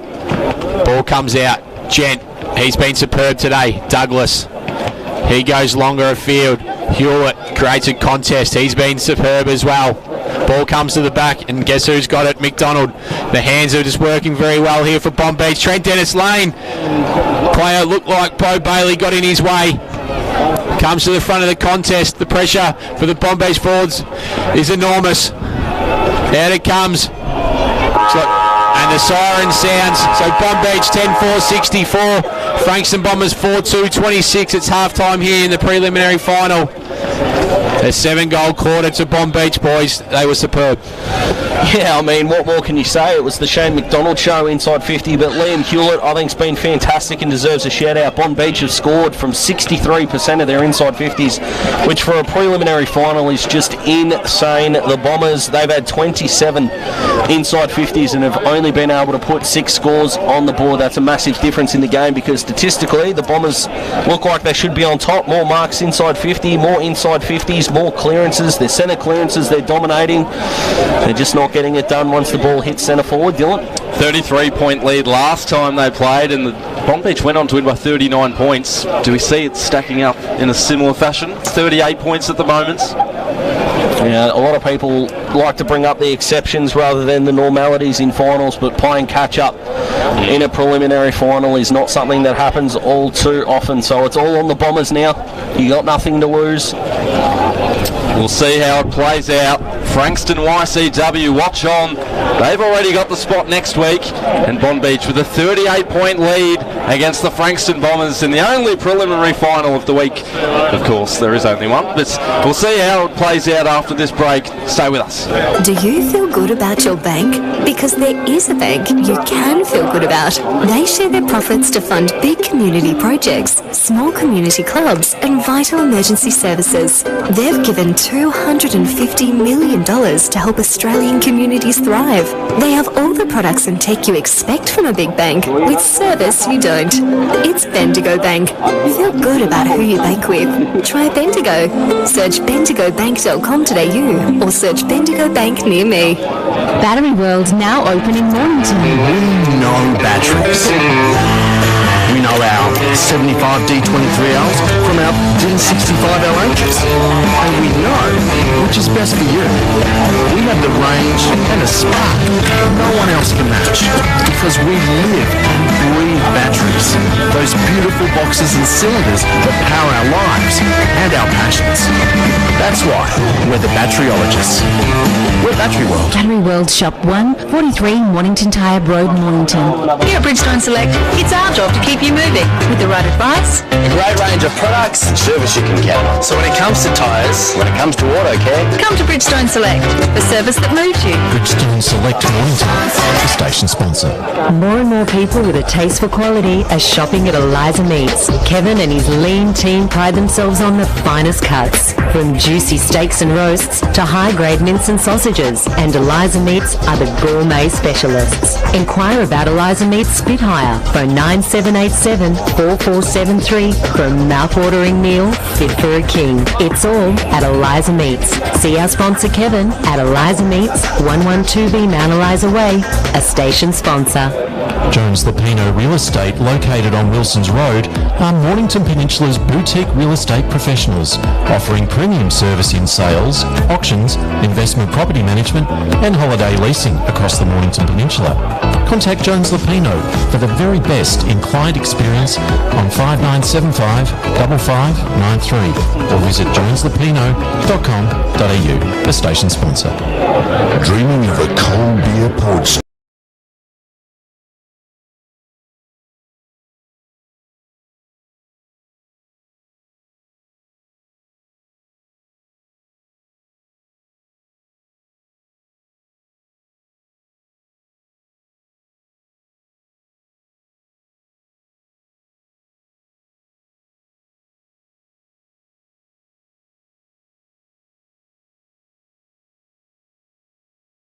illness and accidents happen, so it's good to know that high-quality 24-hour emergency care is nearby for prompt private care when you need it most.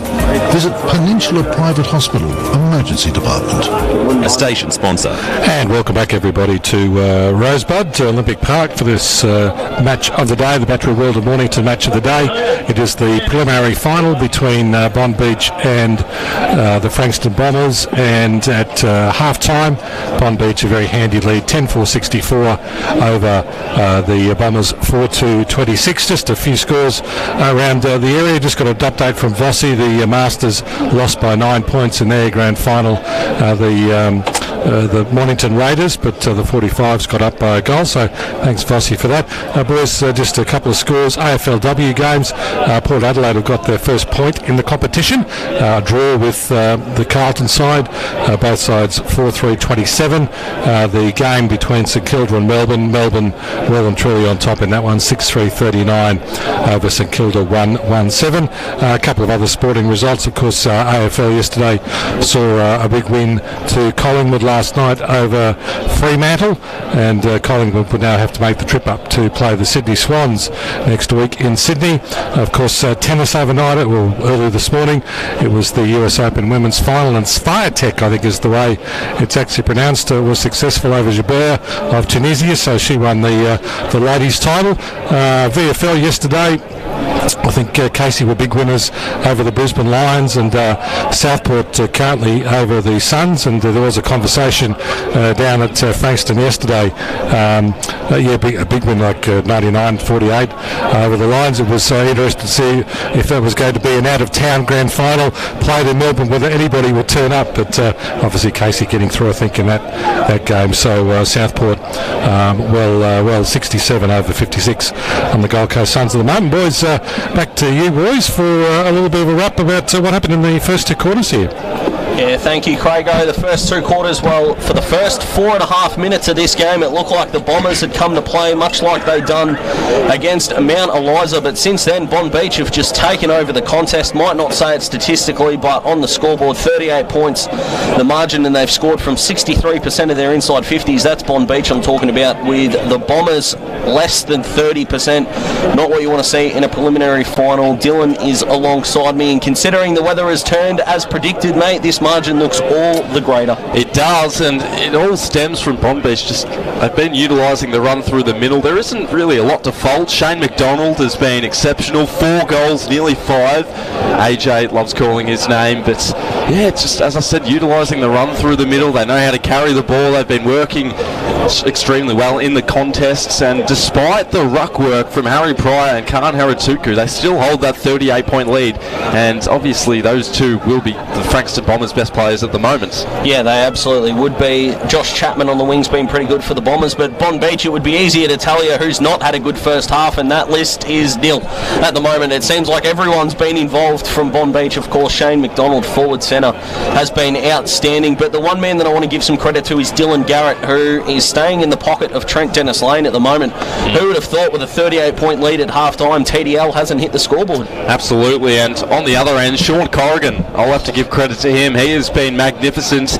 He's alternated between opponents. Jared Grant did kick the one goal in the goal square, which was, it wasn't a set shot, it was to play on, but despite that, Sean Corrigan, he's been rotating through multiple players. I think he might have had in the last 5 minutes. He did switch to someone else, but he's played on 3 or 4, and he's just nullified their presence, being able to keep the ball rolling in defence from Bonbeach, and from inside 50 to inside 50 the other end, they've been able to attack the scoreboard. Yeah, Khan Haratuka has taken 4 marks inside 50. Bonbeach have taken 4 as a team, but Benny McLean went on him late in that quarter, and other than a huge pack mark, which is of no fault to Benny McLean, he's been outstanding as well. We were at Skybus Stadium yesterday, AJ calling the absolute socks off the 18s, reserves and the seniors, and it was the triple crown for the Langwarrin Footy and Netball Club, getting over the line by 4 points in the 18s, 46 points in the reserves, and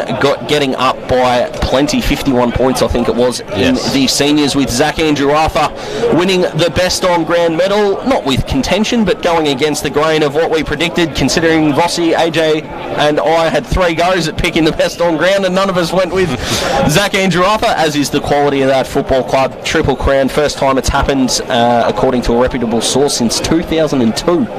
Can you believe that, Dylan? So fantastic result for the Langwarrin Footy Club, who are probably going well into today. And I guess the question is, how will they fare next year? Obviously in Division 1 they'll have to play these sides, Bonbeach, Frankston Bombers, Frankston YCW. Can they make A finals, and B, can they contend for the back-to-back premiership? I mean, Div2 to a Div1 flag would be extraordinary. Finals would be the benchmark that they would be aiming for, as AJ rejoins us.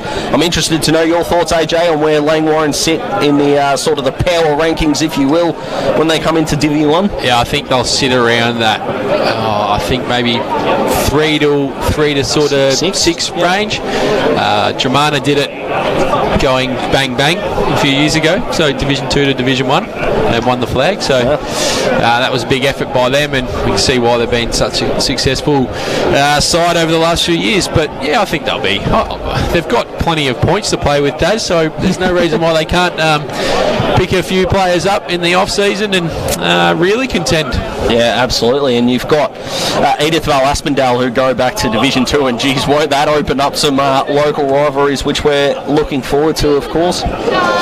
And the balance with Langwarrin as well, between youth and experience, it's extraordinary. It's what every team needs, really. Yeah, and they don't look to have that many weaknesses at all across the ground. We talked about Jared Brown and the work that he did. Matty Painenberg had a fantastic season for Langwarrin, and Big Red in the ruck. It'll be interesting. I'd love to see Big Red go up against the dual power of Harry Pryor and Khan Haratuka. What a sight that would be in Division 1 next season. 38-point lead, of course, to Bonbeach. Now, are we all in agreement that... I think there might be a little bit of a difference between the Division 2 and the Division 1 ruck work, Daz. It definitely could be. I think there could be a bit more of a stand there and deliver in Division 2, but you have a look at the Division 1 ruck when they get around the ground everywhere, so... and they're highly skilled. Yes. Yep, absolutely. So Big Red might need a second ruck, maybe, that can help him around the ground. Of course, Langwarrin will have a better idea of where they're at than we will, of course. So I guess we're in agreement, boys, that Shane McDonald's been the best man on the ground in the first half.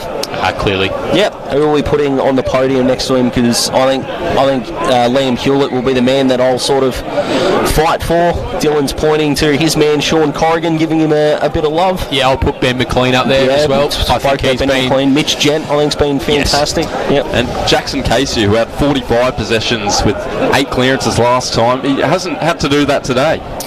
No, he definitely hasn't. David Armitage has had some moments, but he hasn't had to play a massive role. Sam Gilbert as well. So I'll tell you what, if you're Bonbeach, this has just been an hour of perfection. Dennis Lane, as we mentioned as well, hasn't had to attack the scoreboard. There's the siren. Probably about 5 or so minutes before we're underway for the second half. And if you're Frankston YCW, who do you think they would not rather play, but just in terms of matchups, Bonbeach have taken it up to them this year. A Frankston rivalry would also be compelling. Yeah, well, after the first half, if you're YCW, you're probably hoping for some sort of comeback. They'll just be hoping that these two teams go as hard as they can. They'll love the fact that they'll play in these conditions. The rain is coming down now. The wind is still around, maybe not as much as sort of 10 minutes ago, but Bonbeach and YCW would be the grand final we deserve. And if it's half the game of the qualifying final, AJ, that we were here for, we are going to be in for an absolute treat at the big expanses of Skybus Stadium. Yeah, absolutely. Just having a look at the radar, certainly we'll get a fair bit of rain. I think around here at the moment. So a cracking game in the VFL underway. Southport 69 and the Gold Coast Reserve 68. So Rossi will be keeping an eye on that because bad kicking's bad football. 9 goals, 15 from Southport. 11-2 for Gold Coast. There you go. That's what keeps you in contests. Of course, the VFL would be wondering if a name change needs to happen, considering 3 of the 4 teams in the preliminary finals coming from the state of Queensland, of course, which is fantastic for the competition. And Southport, of course, have been a successful side for a very, very long time. I think it's time for an AFL Reserves comp to come back, I reckon. Yeah, we've spoken about this on the all aspects of sport, of course. 4 to 6 p.m, driving you home on a Friday night just needs to happen. It's as simple as that. We've got a fantastic AFLW competition, of course. Got the fantastic AFL competition. What a final series it's been. So let's get the AFL Reserves in. And Boyd Woodcock re-emerging as a name for Southport. He must be drafted. Yeah. The Boyd. Sam Flanders, 32 possessions. The boy from Sweden. So AJ staring at me like I'm nuts. I'm just telling you, mate. That's we're pretty happy with your own work there. I saw the little chuckle after you did that. Oh, mate, someone's got to be a fan of me work, so why not me? As I say, yeah, Sam Flanders, who's spoken to a couple of Victorian clubs. Josh Corbett has been courted pretty well by Fremantle, who are going to need a tall forward. You can't be telling me you haven't heard the Ned Flanders nickname, Dylan. You're sitting there chortling away. No, I was laughing at something else too. But 10-4 to 4-2. It's Bonbeach by 38 points on your Premier Traditional Homes scoreboard. Traditional style homes for modern life. Daz, who's the X Factor so far, do you think? Or who needs to be the X Factor in the second half of the Bombers? Okay, so that's a better question. Yes. The X Factor for the Bombers has just got to be someone else in their forward line. Khan Haratuku at the moment is probably thinking, boys, unless they figure out cloning technology in the next 5 minutes, one of you boys has got to stand up and help me. So Jared Grant, forward of the ball, is the man that's going to need to stand up in this second half, and the slippery conditions will suit him as he's not a big pack jumper, but put the ball on the ground and he'll become more dangerous. So Spindle Shanks, the former dog, bulldog I should say. Yeah, no, I didn't mean that. Well, I had to correct myself. Don't insinuate that at all. He's a great man, Spindle Shanks. Just quickly, Trent Dennis Lane and Jared Grant, they've averaged 7 goals between them per game. First and second, Dennis Lane first with 3.6, Grant second with 3.4 goals per game, only the one between them. And it was from a little bit of a contentious free kick in the forward 50 for Jared Grant, so other players getting it done, led by, of course, the nude nut in Shane McDonald, who's probably kicked the best 3 goals of the game so far, and took a regulation set shot and thought, this isn't difficult enough for me, boys, so I'll push it to the left-hand side. Not too far to a start in this third quarter. What could the Frankston Bombers do? Premiership quarter for a reason. If they're going to get themselves back into this game, it's got to be this half an hour. If they try to conserve and attack the last quarter, it'll be too little too late. This is a bit like yesterday, Daz. They just need to throw caution to the wind and not worry about being scored against. They need to score. Yeah, risk losing by 12 goals if it means trying to get back into the contest. Percentage in finals means 0. Jake Greeley on the wing, matched up with Luke Verma. The near side, the broadcast side, just waiting for the green light. Umpire holds the ball aloft. We're about to start the second half here at Olympic Park. Harry Pryor starts where he left off. Quick going forward by the Bombers. That was through Kingsbury. Driving ball inside forward 50. Can Haratuku take an early mark? He can. So he starts off like he did in the first quarter, taking a big contested mark there. There's only been 10 marks inside 50 for the game, and he has taken 6 of them. 5 of them. It's extraordinary. A one-man band up forward for the Bombers. He's kicked one straight, with one out on the full, and this just must go through. In he comes, but he misses. Hurts. Yeah, it really does. Now, Bonbeach are kicking against the wind, so the Bombers are going to be able to set up the wall across their half-forward line and keep them in. As Corrigan brings the ball back in, going the far side. No mark taken by Fisher. Ball comes to ground, but the Sharks are going to win out. They go up. standing all alone. They just had someone there just jump the fence and come back on, and guess what?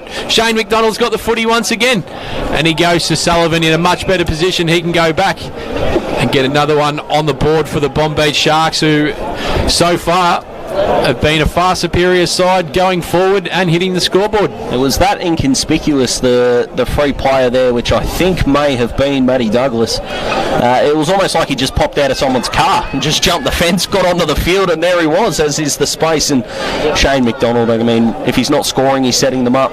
Sullivan, in he comes, but he's going to miss to the far side where we're broadcasting here. And Melfi will do the kicking in duties for the Bombers. What can they get going? Can they mount some sort of a charge, the Frankston Bombers? I like it. Straight up the middle goes a Melfi. He's looking for that man in Harry Tuka. He brings the ball to ground. This is better from Frankston through Chapman. It's a one-on-one. Waterstone and Grant.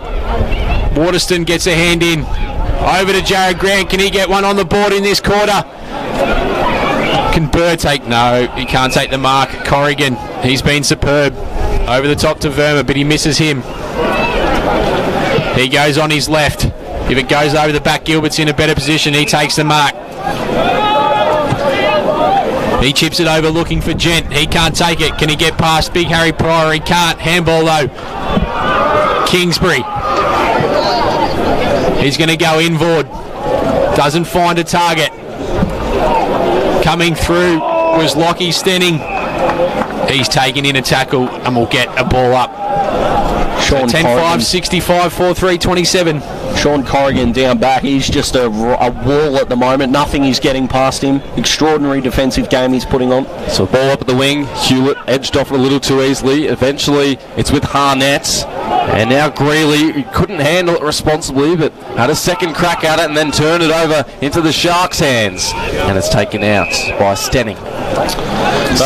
Don't like seeing him wet weather footy. Guys try to bend down with one hand and pick up the footy, especially when you're 38 points down. Play the percentages. They almost set up a score earlier when they went straight up the ground. Just do the right things and the right things will happen. Armitage loitering. Out of the ruck, Sutton, and now brought down in the tackle, Lee. A centre half back. They've got to be composed and disciplined here. Sutton again. He's constrained. Remains ajar, and now Lee has it under his control. Numbers out the back for the Bombers, but they go straight through traffic and half forward again. Bodies crashing. Harris hits the deck, as does the ball. Numbers multiply quickly, and we'll have a ball up at half forward. This just works to Bonbeach's advantage. If nothing's happening, then they're absolutely fine, which is why the Bombers will rue the fact that they just couldn't score from their inside 50s in the first half. I think these conditions plays into the hands of Armitage and also Fisher as well. Does. Pryor v. Hewlett in the ruck, and Lee given the free kick for the Sharks. In fact, it's not Lee. It'll be Gent. It's a short, dainty kick for Armitage. And on the overlap, Gent again. Armitage refrains. I think he's got a call to play on at some point. Armitage out to the wing. Boundary line looms, as does Lee. He takes it under his control and then runs over the line. We'll have a boundary throw in. Centre wing, still that 38-point margin. Done plenty of the right things today. Calvin Lee's kicked 1-1. He's operated a wing very nicely. Shallow but high throw in. Tap down in the Gent direction. Another boundary throw in to follow. It's twice now that the Bombers not wanting to pick up the footy, trying to go off the ground, pick it up one-handed. It's not going to be easy. They're going to have to grind their way back into this game. What's your rule with, is it 3 stoppages, move it on? Yeah, usually you get 3 or 4 stoppages and then the umpire will tend to break it up. Douglas, turn it over. Here he is again. His head is smashed into and he's receiving the free kick. Taken high is the claim. Douglas identified his teammates, but it was ill-directed over the head of Stenning, and the Bombers, a contested ball at the moment. It can't be won. It's still there to be won, and the umpire puts an end to that contest. It's not like we can really knock a side that's this far in front. Not sure if kicking backwards in the rain is the way to go, especially if it's going a couple of metres over your teammate's head. Pryor Silver service down to Kingsbury, and he gets his opponent in a tackle. We've got another ball up, a little stagnant to start the third quarter, over 6 minutes in. 1 point either way in the quarter, still 10-5 to 4-3, and now it will open up. The Bombers with a free kick, 60 metres out from goal. On the left, swinging it to the outer side. Opponents will corral Seth Harris. Back to a dangerous place, tapping it up. Antonio, but now the numbers are moving forward. Maybe taken high in the middle for Bonbeach, and he was. Jack Sullivan slipped in the cricket pitch, which is extremely muddy in these circumstances. Armitage was the target. Didn't hit him. The Bombers up the wing. Wishart further across. The Sharks with the outnumber. Douglas played it well. Still in the air to get there. Verma out the back hatch. McLean now centre half forward, parked underneath this one. Antonio through his fingertips. Here's McDonald. It's his moments, and he sprays it out to the right. It's extremely far out, to astray, or maybe not. The Sharks, they keep it in play. Chisel one back inside their 50, and a goal seems to be inevitable. McDonald over the top, and now from a standing start, time to steady, and put through another. And there's the first of the third quarter. And guess where the assist came from? Shane McDonald, who's just doing all the right things at the moment. I'm going to start calling him subtraction soon because he's been the difference. Appetite for the footy, AJ. Can do nothing but enamour his gameplay. Yeah, he's been superb, Shane McDonald, today. 11-5-71. Frankston Bombers 4-3-27. Still +5 in clearances. The Bombers still +6 inside 50s and getting no reward for it at all. So ball in the middle. Gilbert with the clearance. High up and under. Standing there was Ryan Marks Logan, but it only goes to the man we've been speaking of, Shane McDonald. He wanted one high, but it wasn't coming. It's becoming more human by the minute. Shane McDonald, just a couple of moments where things haven't gone his way, but give him a half chance and he's going to produce some magic. So extracted away by the Bombers. They come out to the commentary side wing. It's a 2v1 here, favouring Bonbeach. Right, he didn't have it. Doesn't get a free kick. Chapman, he drives it long, looking for a one-on-one between Grant and Waterston. Well played. Over the top, they go to Burr, and he takes the mark. Yeah. So needs to just go back. He goes pretty quickly. Burr, though, he gets the goal. Good equaliser, good play. Jared Grant, he got pushed off his kick slightly, but kicked it to Burr's advantage. And they did really well on the outer side. They had a 2-on-1 going against them, but Liam Wishart was fantastic in winning that contest, or equalising the contest, and they were able to get numbers forward. So hopefully it's to springboard something from the Bombers' point of view, and their 7th mark inside 50 has resulted in their 5th goal. So 11-5-71 Bonbeach. Frankston Bombers 5-3-33. Gilbert into the ruck now for Bonbeach. Comes down to Gent. He goes off the ground. He just gets it going forward in the way of Hewlett. And that is Owen this time. He goes in, shot on goal, and that is horrendous. Yeah, that's in the cricket terms, that's gone straight down the third man, which unfortunately for football is the exact opposite of what you want. So the Bombers, can they relieve themselves from the defensive 50? They'll go inboard looking for Melfi. They've found him. Melfi goes in short, finding Sam Fox. He in turn goes up looking for Sutton, but he can't take the mark. Ball bounces in front of him, but he gathers cleanly. They've worked it well here, the Bombers, but they didn't know they're under pressure. That was a tackle there by Bo Bailey. Defensive fist coming from Bonbeach. Turnover. Umpire's going to pluck a free kick out here. It's going the way of Bonbeach. Yeah, they're just on top in all areas. They're not giving the Bombers any kind of momentum at all. They're a very, very good football club and they're flexing their muscles at the moment. So Bo Bailey He'll go out looking for a target in Fisher. He was just nudged under it. He almost takes the mark on the second bite. He'll win a free kick. He didn't have the footy.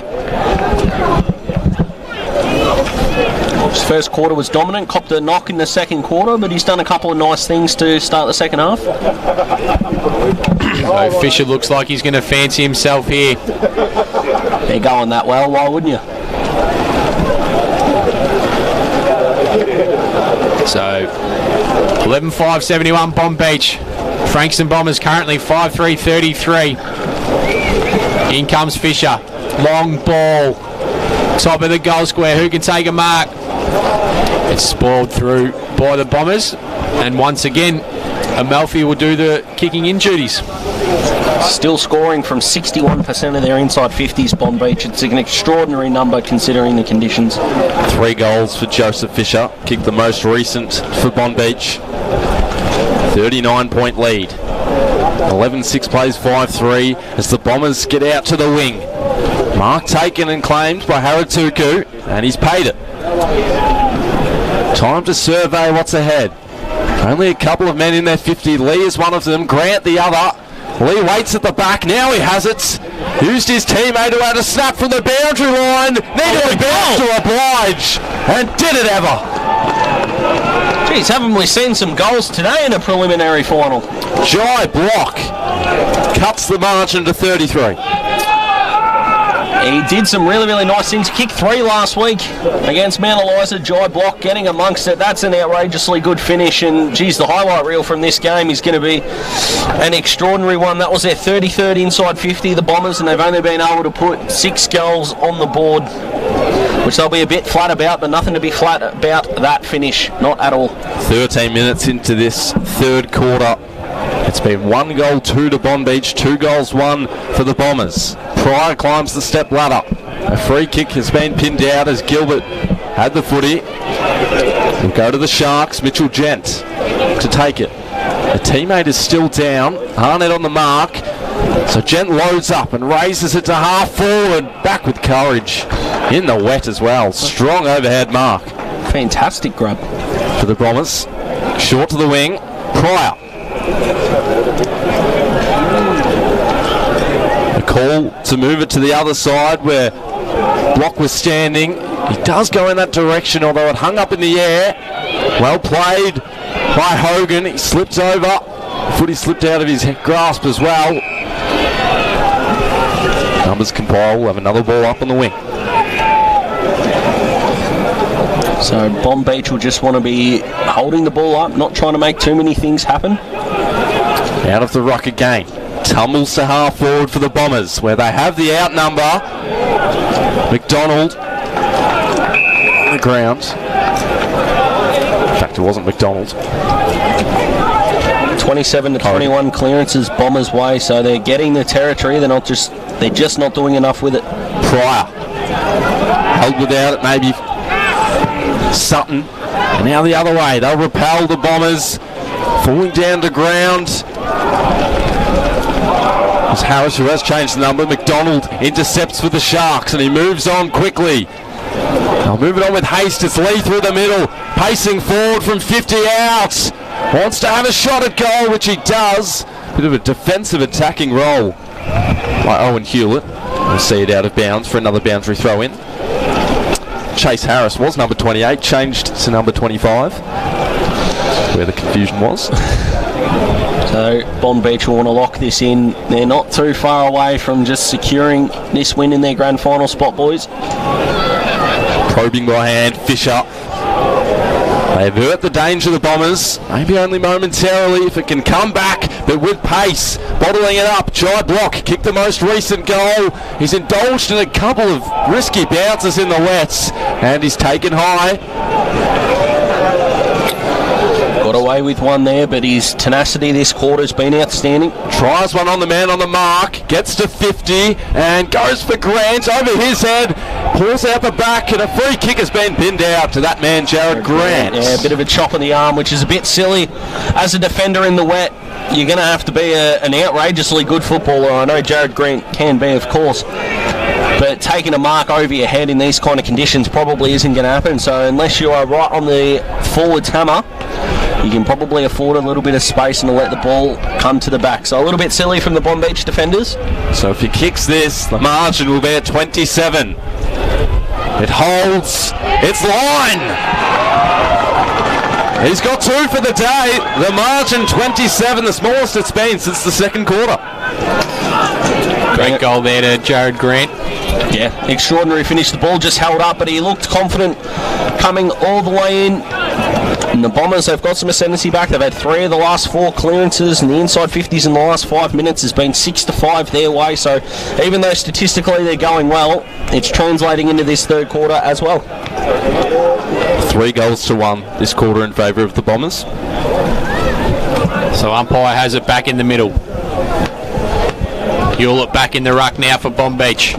He's going up against Harituku. Harituku gets the hit out there. Gilbert comes through the contest looking for Verma. He was slightly held, but no free kick was coming. Sutton with a high up and under. Who can take the mark? Ball comes to ground. Tackle applied by Wright. Kingsbury comes in. Hogan's over the top of it now, and the umpire calls for it. 11:6:72. Frankston Bombers 7-3-45. Been going nearly 17.5 minutes in the third quarter.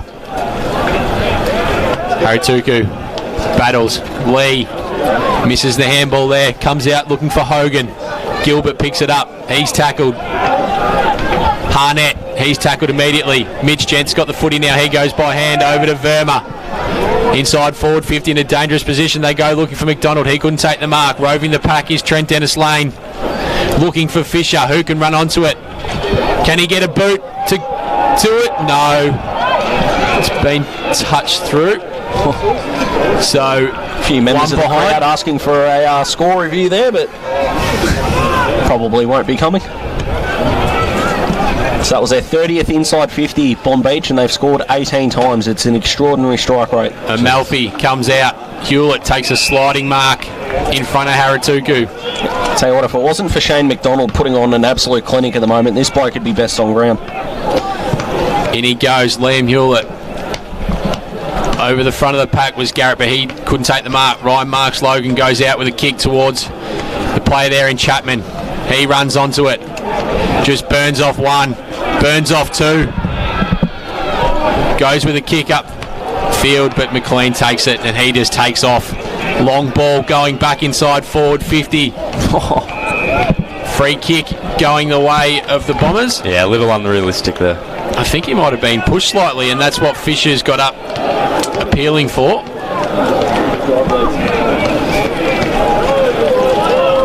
So they're going to go through the corridor, the Bombers. They found the play there in Chase Harris. He has it at the traditional centre-half back position. Coming out to the broadcast side, finding Harituku. Great kick. How are those hands in these conditions? Sutton. He goes by hand to Harituku. He comes through the centre looking for Jared Grant. Goes over his head. Harry Pryor does the roving, but he misses.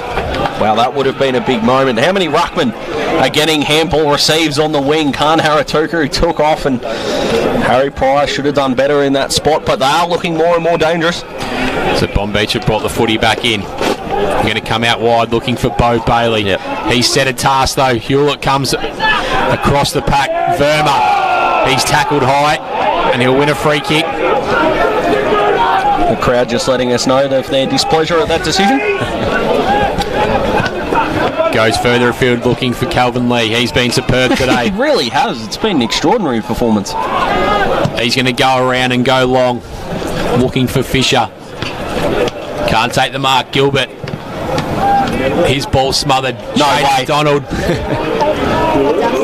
And the ball goes out. Yeah. Well, throw in. If there's one bloke that could kick it from the car park, he probably could. So just ran out of room there, unfortunately.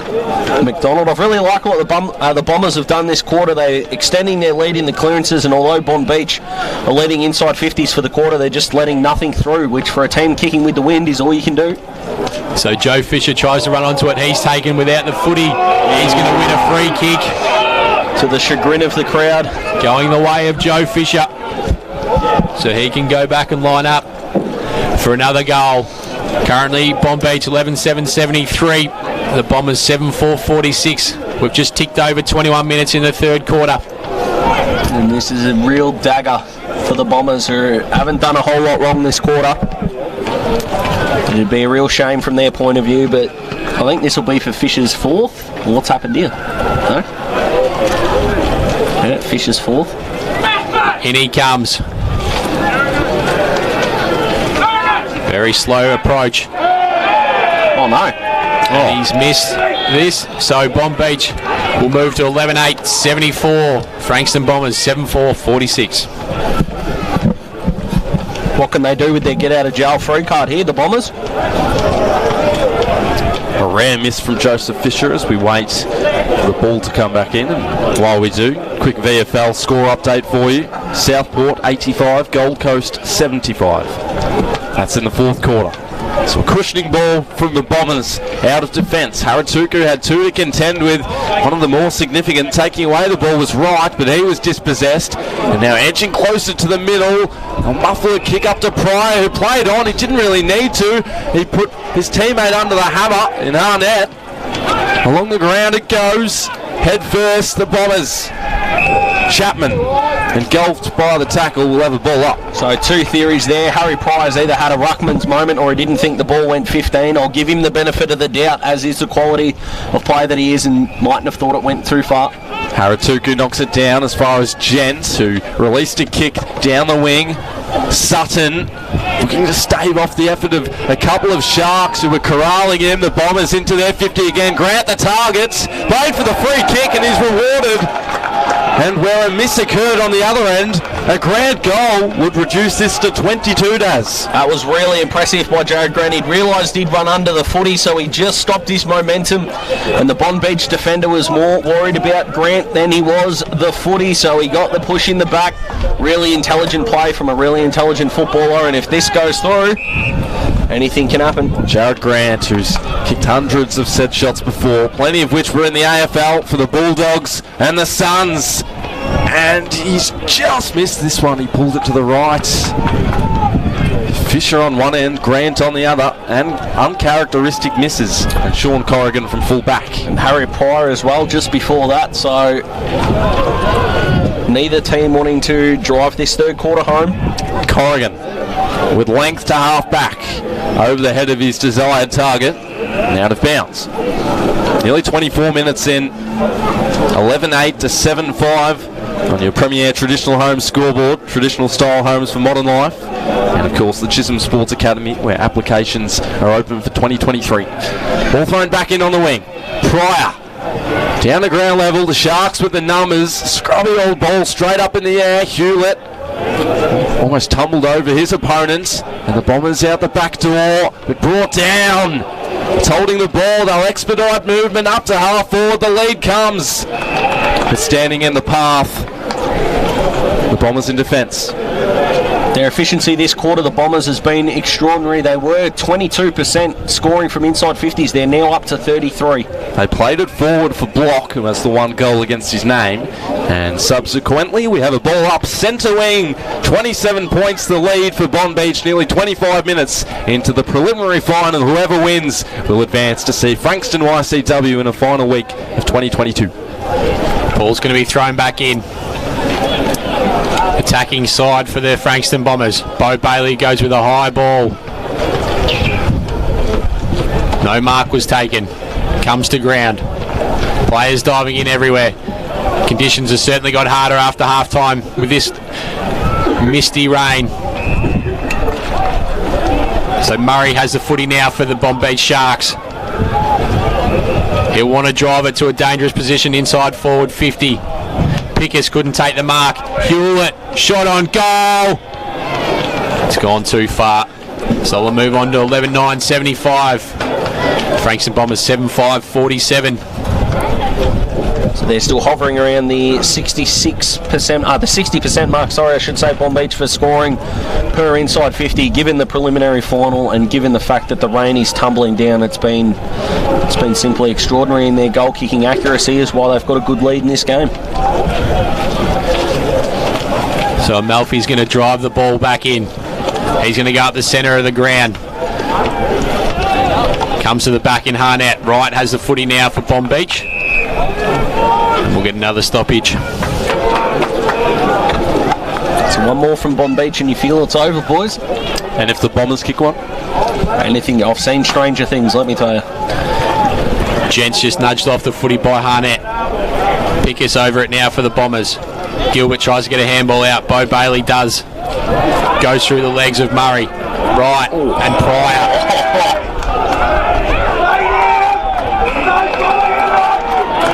Once again, we'll get another stoppage on centre wing. Harry Pryor is going to need an ice bath no matter what after this game. He's throwing himself into absolutely everything. Ball thrown up. Didaman Cantonio runs into traffic. Ball comes out. Wright gets a clearing kick from the stoppage. Clever by Sullivan. Garrett has the footy now. He's tackled by McDonald. Taking the ground. Ball comes out. Pickus. He misses Harnett. Hewlett's after the footy now. Douglas tracks it out and we'll get a throw in on centre wing. So we've ticked over 27 minutes here. Thanks to Bendigo Bank. Bonbeach 11-9-75. Frankston Bombers 7-5-47. Haven't seen a goal for 10 or so minutes. Ball thrown in. They're going to be hard to come by in the last quarter in these conditions. As the siren sounds for three-quarter time, Bonbeach 11-9-75, Frankston Bombers 7-5-47. We'll go to a break. We'll be right back after this. Do you feel good about your bank? Because there is a bank you can feel good about. They share their profits to fund big community projects, small community clubs and vital emergency services. They've given $250 million to help Australian communities thrive. They have all the products and tech you expect from a big bank, with service you don't. It's Bendigo Bank. Feel good about who you bank with. Try Bendigo. Search bendigobank.com.au or search Bendigo Bank near me. Battery World now open in Mornington. We know batteries. We know our 75 D23Ls from our DIN65LHs. And we know which is best for you. We have the range and a spark no one else can match. Because we live and breathe batteries. Those beautiful boxes and cylinders that power our lives and our passions. That's why we're the batteryologists. We're Battery World. Battery World Shop 1, 43 Mornington Tyre Road, Mornington. Here at Bridgestone Select, it's our job to keep you moving with the right advice. A great range of products and service you can count on. So when it comes to tyres, when it comes to auto care, Come to Bridgestone Select, the service that moves you. Bridgestone Select Mornington, the station sponsor. More and more people with a taste for quality are shopping at Eliza Meats. Kevin and his lean team pride themselves on the finest cuts, from juicy steaks and roasts to high-grade mince and sausages. And Eliza Meats are the gourmet specialists. Inquire about Eliza Meats Spit Hire. Phone 9787-4473 for a mouth-watering meal fit for a king. It's all at Eliza Meats. See our sponsor Kevin at Eliza Meats, 112B Mount Eliza Way, a station sponsor. Jones Lapino Real Estate, located on Wilson's Road, are Mornington Peninsula's boutique real estate professionals, offering premium service in sales, auctions, investment property management and holiday leasing across the Mornington Peninsula. Contact Jones Lapino for the very best in client experience on 5975 5593 or visit joneslapino.com.au, a station sponsor. As we welcome you back to what has turned into a very wet and soggy Olympic Park complex here at Rosebud. It's three-quarter time in the Battery World of Mornington match of the day, the prelim final between Bonbeach and the Frankston Bombers. Bonbeach 11-9-75, Bombers 7-5-47. And boys, in this rather wet weather, we have sent the El Presidente out to one of the huddles, and we'll have a report for him shortly. Yeah, the great man's gone out into the Bonbeach huddle. I'll tell you what, on reflection, we probably should have given him an umbrella. He'll be right.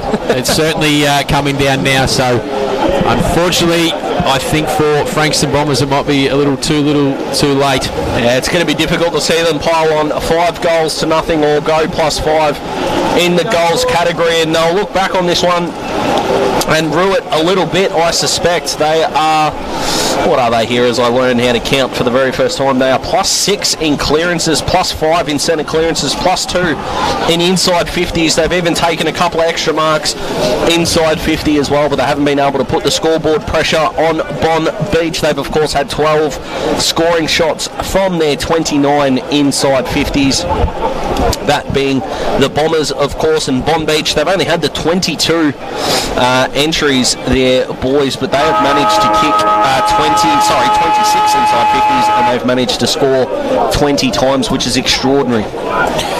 Dylan, can you give us a weather update?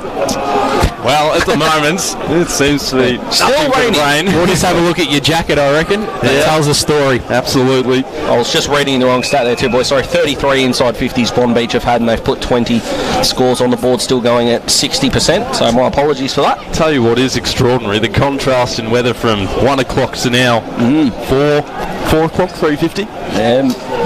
Melbourne's weather just turning it on as only it can. Of course, YCW will be loving these conditions as it's going to be pretty taxing on the players. And of course, as Bonbeach go through, as we suspect they might, they'll of course take on YCW from Sky Bus Stadium from 2:30 p.m. and you can catch it all, of course, Mpnfl. So a 3-goal quarter to the Bombers, 1 goal to Bonbeach. 11-9-75, 7-5-47. If you've just turned it on for the last quarter, that is 11-9-75 to 7-5-47. We have Peter Susevich out on the ground.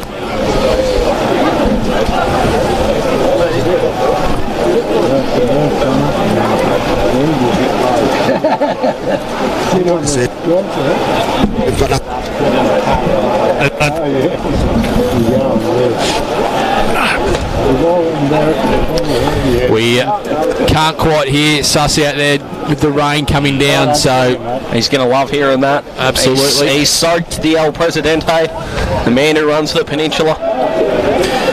So we're about to start the last quarter. 11-9-75. Frankston Bombers 7-5-47.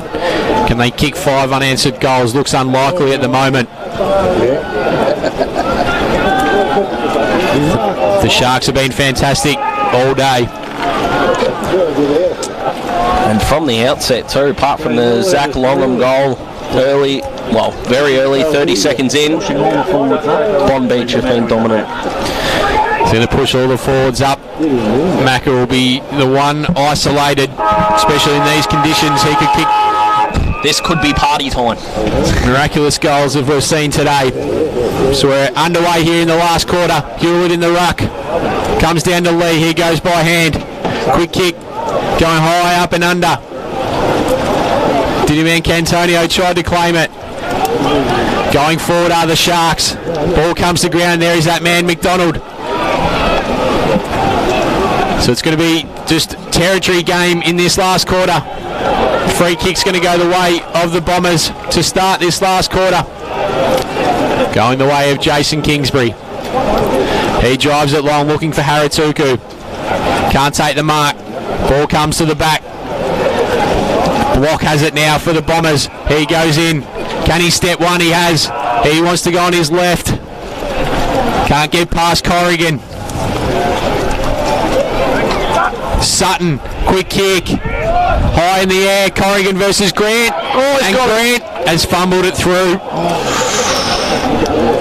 So the Bombers move on to 7-6-48. Bonbeach 11-9-75. They're just taking territory at the moment, which is what you got to do in the wet. Just force it forward, create chances, which they've done there, and they don't want to do what they did in the third quarter and miss some gettable ones. Harry Pryor missed a pretty easy one. Jared Grant himself with a set shot from 45. So Corrigan brings the footy back in. Liam Hewlett takes another contested mark. He's been superb today. He's going to go with a long ball, looking for Fisher. McDonald's out the back. His opponent gets it though, as he stays behind. High up and under, looking for Haratuku, who slides in, can't take the mark. It's gone out of bounds on the full, so Bonbeach will be able to repel. Quick score update. Southport 97, Gold Coast 81, 25 minutes into the last quarter. So it's certainly got dark here. Some car lights being turned on. Fisher can't take the mark. And we'll get a throw in once again. So do you think Liam Hewlett has a claim in this last quarter to overtake Shane McDonald as the best man on the ground? I think he's the closest to him. Yeah, I actually think Mitch Gent has been superb. I think he's probably, for mine, leading of what he's done in and under. The ball's on the ground still. We're going to get it. Another throw in. It's going to be throw in after throwing. Stoppage after stoppage in this last quarter, boys. There's not going to be a lot of sexy play in this last quarter, which will suit Bonbeach to a tee in the run home. So ball thrown in. Pryor and Hewlett do battle right on centre wing. Lee tries to run onto it. He's been one of the Sharks' best this afternoon. And we'll get another throw in. Don't tell me. Surely not. So we nearly played 3 minutes in this last quarter. The rain's starting to get a little heavier. 11-9-75. Bonbeach, Frankston Bombers 7-6-48. We're on centre wing. Stenning was over it for Bonbeach. He just goes towards the Berringen line, and that's the fourth in a row, does. You will not read about it. Yeah, I think the conspiracy theory that I've got kind of gets thrown out the window when it's pelting down with rain, of course. So, yeah, I'm probably putting that one in the back pocket. Might save it for next week. So the umpire tosses the ball back in once again. The Rucks do battle. They've both been superb. Hewlett's probably edged Pryor out in the air. Pryor's been good with his tap work and follow up. He just tries to go with a long spike in the way of Kingsbury. Ball goes out. We're going to get another throw in. Ball's been trapped on that side for the majority of this last quarter. It will be interesting to see who ends up in the best players for Bonbeach, of course, AJ. We're in horrific form with none of us picking Andrew Arthur in yesterday's seniors grand final. Harnett goes inside forward 50. Sam Fox couldn't take the mark. He butters up. Greeley has it now for the Bombers. He has a shot on goal, but he misses to the near side. So they move on to 7-7-49. Bonbeach 11-9-75. Yeah, almost putting the nail in the coffin themselves, the Bombers, with a couple of missed opportunities in this last quarter. But, I mean, what a season that they've had. They've come from 5th with 4 rounds to go. They were actually 6th with the Pines and Sorrento, of course, giving the Bombers a chance to stay in the 5 with a win over Rosebud. They did it by over 90 points, and from there they've proven their finals credentials. The champ's had enough. He's off home. Yeah, he's gone. Mark's been paid for the Bombers right to the goal mouth. Drops Mark in the end, which can still cause some dangerous times for them. Grants looking for the deliberate call. Quite a gloomy, eerie feeling now at Olympic Park after it was, I'd say, glamorous early on. Nearly 5 or past 5 minutes into this final quarter. Ripping first half of footy it was too. The ball was zipping around. Bonbeach 11-9. Bombers 7-7 from the pack. Disrupted in the moment. Now it's Fox! Got it! It's a 20-point game. They're not done yet, the Bombers. And the crowd's up, which we love. Let me tell you, this place is going to be hopping if they can get the next one rather quickly. That's their 38th inside 50, the Bombers.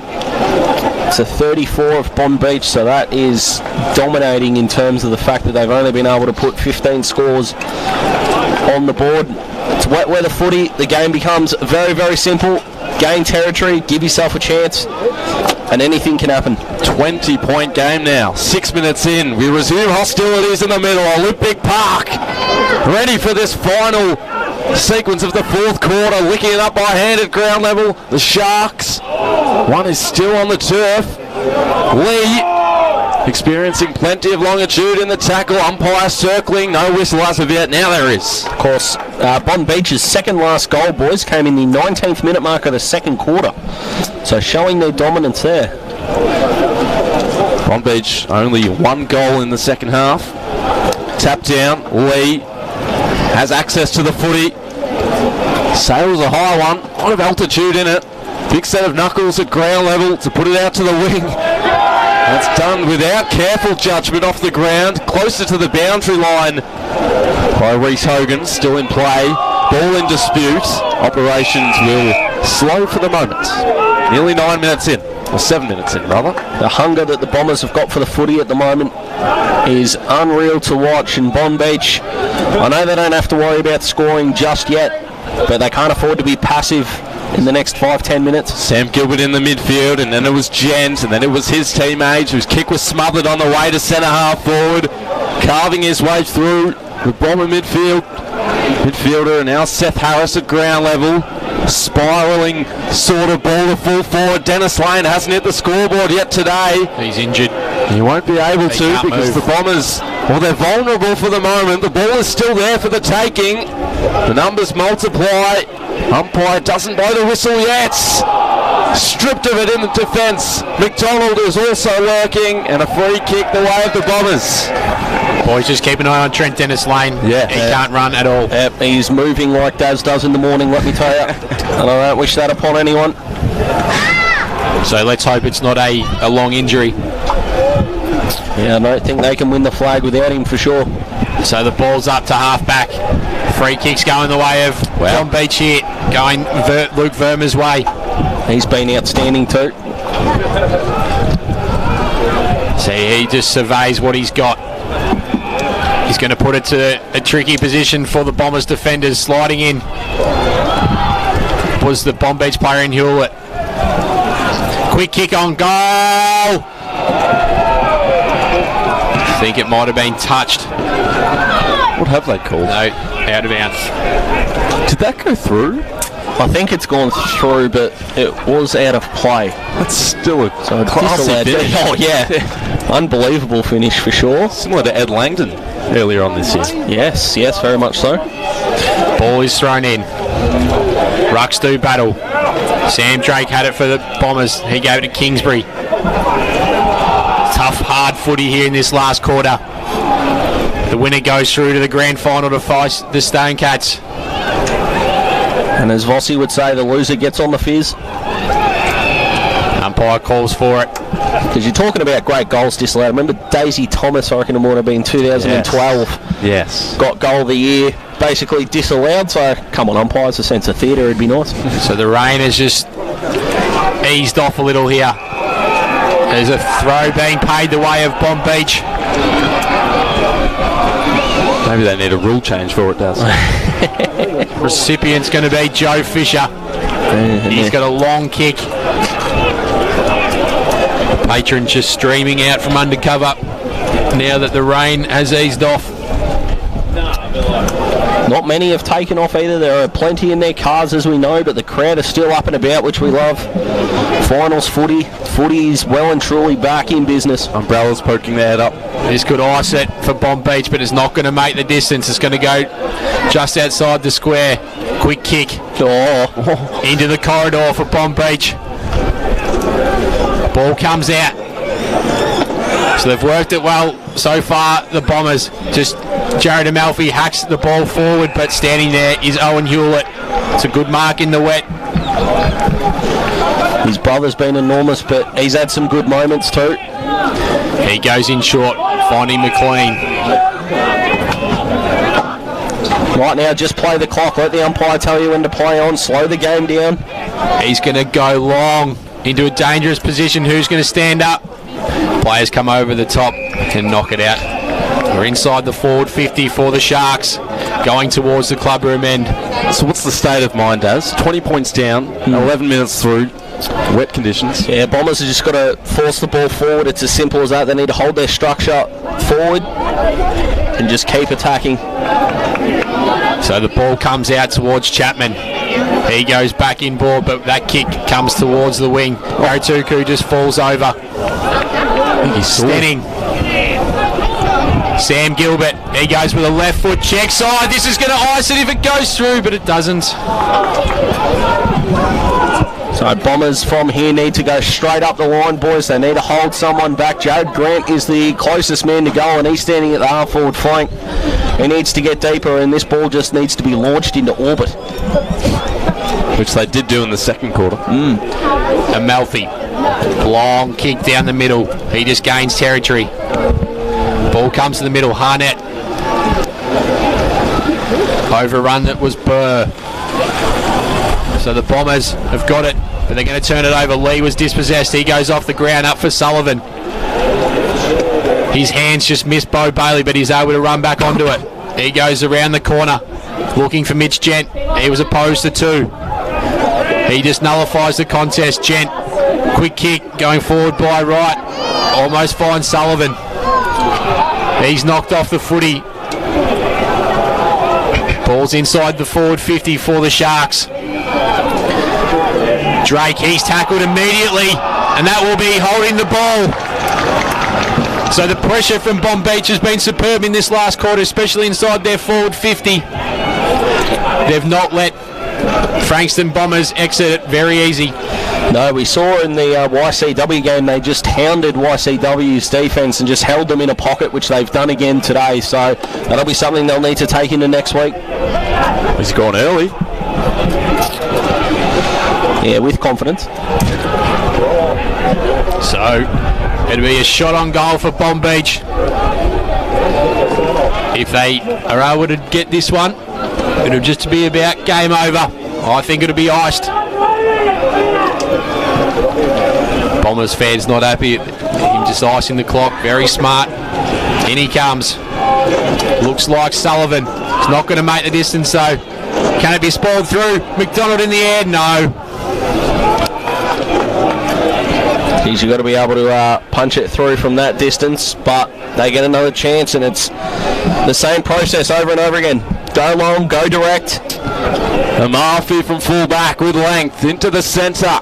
Off a couple of fists. Right in the middle of the ground now. The Sharks win the ball. Caging through. Menacing intentions right up to half forward. A one-on-one still at ground level. Paddling it to himself is the Bomber, and then the Shark clamouring at ground level. Nobody able to win the ball. Clearly well done by Michael right in the middle of the ground. A ball to be won. He won it and burst through an opponent and was able to force it forward. They're just doing the little things right in the conditions, the Sharks. 22 points to lead. The Bombers need 4 goals to save their season. Hooking around on the right. Chase Harris, but out on the full. It'll be on its way back. Says it in the name. The Sharks thriving in water. So this is to be expected, I would have thought. Just waiting for the footy to be retrieved, and then Bonbeach will have their attack set up. We'll see if they can construct a coherent attack. There's only one man in the square. No sight of Trent Dennis-Lane as of yet. McDonald at half forward. He'll be around this footy, so there's still a man deep in the square for the Sharks if they could get it there. The numbers out the back. Harnett for the Bombers. Back to the same place at the wing. Pryor went in head first. And now it's the Sharks again with an errant kick into the pocket. Haratsuku had his name written all over it. And he'll switch play to Amalfi. They can open up the outer side. Wishart's in space. He doesn't take him. He goes to Chapman. And without looking, Hogan was able to spoil and retrieve the footy again. Brilliant. On the back pedal. Brilliant. Slapped forward for the Sharks. The mark clutched. Well, Jack Sullivan, who just missed that set shot before. That's how you win preliminary finals. Acts like that. Went back. Had no right to disrupt that footy and did so anyway. Brilliant. So plenty of calls up forward, which is where he goes, and Haratsuku says no more. It's nearly put that into the club rooms. Khan there, who's been one of the Bombers' best. Him and Harry Pryor have been fantastic. Nearly 16 minutes through. It's in the Sharks 50. They lead it 11-11, 77 to 8-7, 55. Lee in the pack. Ball won't be one. We'll have another one. And it's just suiting Bonbeach to a T. This will be their 45th inside 50. They've dominated territory in the last quarter. Haratsuku in a tangle with his opposing ruckman Owen Hewlett, as they have been all day. Another dispute over the ball. This is what they want to do. Bonbeach just chew as much time off the clock as they can. Hewlett in the ruck against Haratsuku again. They both had a piece of it. Gent, his opponent, got the kick away. The crumbs fall to the Sharks. Indiscriminately searching into the 50 was Michael Wright, and the free kick will be paid to the Sharks again, and this time AJ, they can ice it. Yeah, you're certainly right, Dylan. Joe Fisher, he's been superb at centre half forward for the Sharks today. Although he did miss one from here before on the opposite end in the third quarter. Probably not as direct in front of goal. Yeah, kicked 2 of their first 4. Joe Fisher has kicked 1 since. It's been excellent. Deserves this. So the Sharks hoping to solidify their position in the grand final in year 2022. He's missed again. So that'll be 3 goals 3 for Joey Fisher. Fossey would be furious right now. 11 goals 12 for Bonbeach. Let me tell you, after the 45s had their win today, Fossey will be a very proud man at the moment. Amalfi will clear the zone for the Bombers through the middle. Douglas reads it better for Bonbeach. He takes the mark in the centre circle here at Olympic Park. 11-12-78. Frankston Bombers 8-7-55. Looks like it's going to be all too hard for the Bombers now. Fisher tries to have scored it out, and he sees it out and will get a throw in. Haven't seen too much of Jackson Casey in the second half. Not that we've needed to. Yeah, no, he's... tell you what, if you're walking away from a preliminary final and he's been a touch quiet, what an ominous sign for the Stonecats next week. So ball thrown in, Hewlett and Haritugu doing battle. Quick kick inside forward 50, and Sullivan takes the mark for Bonbeach. So it's going to be too hard for the Bombers right now. We're just ticked over 18.5 minutes. So Bonbeach are going to prevail and go through to the grand final to face the Stonecats. He's had a really good last quarter, has Jack, but I'm not 100% sure he's got the leg in him. Oh, if they weren't, there was 2 Bonbeach players just celebrating with Sullivan there, and McDonald come around the back and he was free, but he couldn't get the hand pass off because one of them was standing in the way. He tried. Yeah, Liam Hewlett was the man there. Be a ripping kick if it goes through. So in comes Sullivan. Shot on goal. Does it make the distance? No, it doesn't. Just touched by Harituku on the line. And that makes it 4 goals exactly. The task's too strong for the Bombers, it seems. Do you take the game on a game, Daz? Oh yeah, you got to. Percentage in finals means nothing, so... As they chipped in the pocket. Absolutely. Amalfi, his kick goes over Chapman's head, finding Douglas. He's been pretty good today as well, guys. He has, and Josh Chapman looking pretty frustrated there, and I can't say I blame him. He's been one of the Bombers' best wing half-back. So Douglas, who just drive it long. Ball comes to the side of the Pat. Lee tries to keep it in, but he can't, so we'll get another throw in right in front of the Olympic Park Pavilion here at Rosebud. If you've just turned on, 11-13-79, 8-7-55 is the score. We've just ticked over 20 minutes in the last quarter.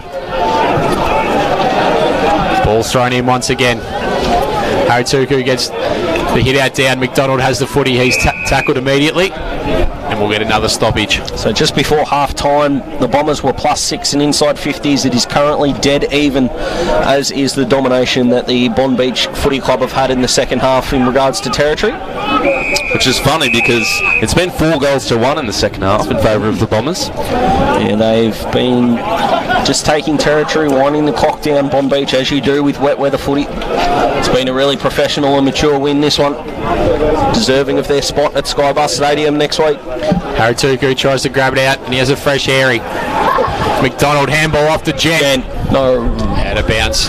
On the full it goes. I'll tell you what though, I think you're right. I think he's the number 1 man at the moment, Mitch Gent. He has been extraordinary.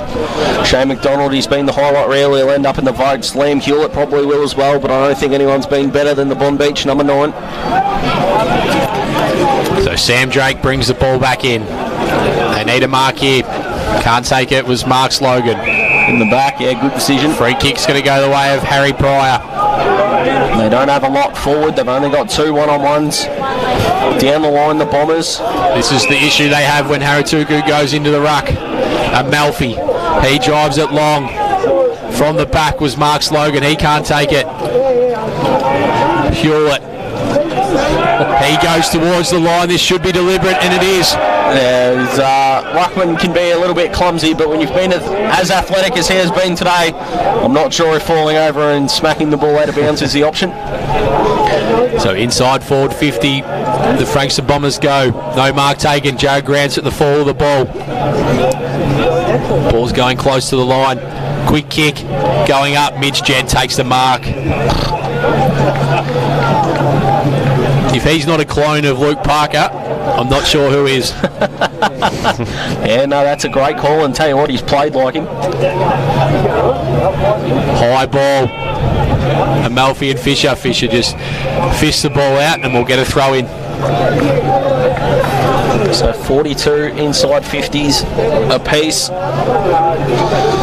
They've been ultra efficient, Bonbeach. 22 and a half minutes in this last quarter. Bonbeach 11-13 and the Frankston Bombers 8-7, a whistle. It'll be the Bombers' ball. Harry Pryor out of the ruck. Just got to go. Have to advance deep into attack now. No time to waste, and he does. Grant is one of the targets. There he is, hands to it. At ground level, the Sharks, they can rush it out of defence. They do. Harnett lost a handle. A snap towards the boundary line from the Sharks, which it will end up.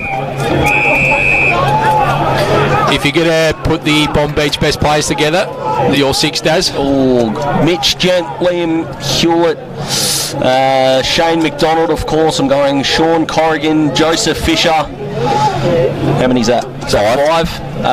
Who am I missing? Calvin Lee, I reckon. I'd put in as my sixth. We can come back to it. Right. Down to ground level. Any changes you'd make there, AJ? No, that were probably some of the six. The only other two I thought it would be maybe McLean and Verma. Yeah, definitely on the cusp there.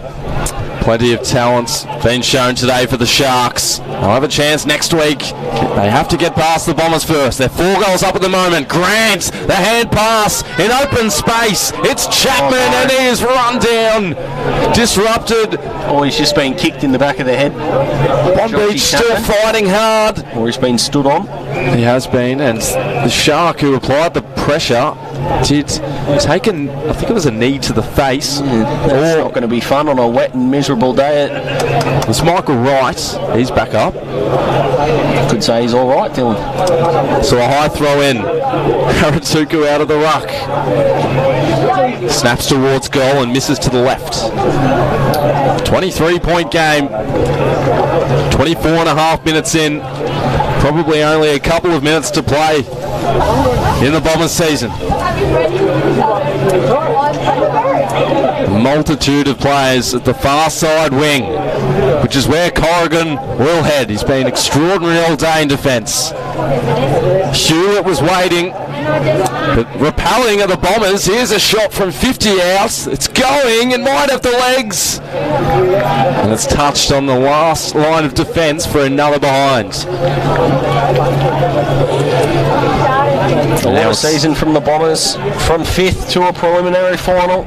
They're not going to feel like they're too far off the pack in season 2023. A good off-season, and they'll be a team to watch for sure. Corrigan, similar methodology, out to the wing. Plenty of fists flying. The ball makes its way out to the barrier and eventually over for another throw in at the wing. 25 and a half minutes through.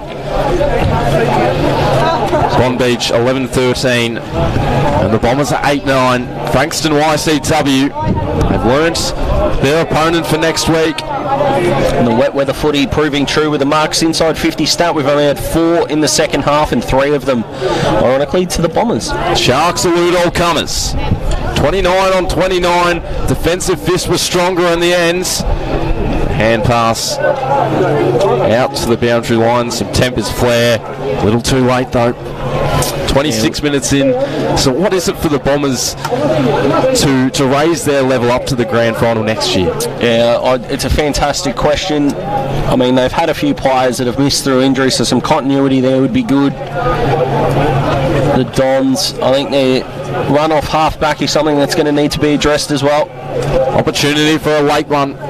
Cancelled out as it goes out of bounds. 20 metres out from Bonbeach's goal. And one final question, AJ, is it a slight concern, do you think, Bonbeach 1 goal in the rain, if it is to rain next week?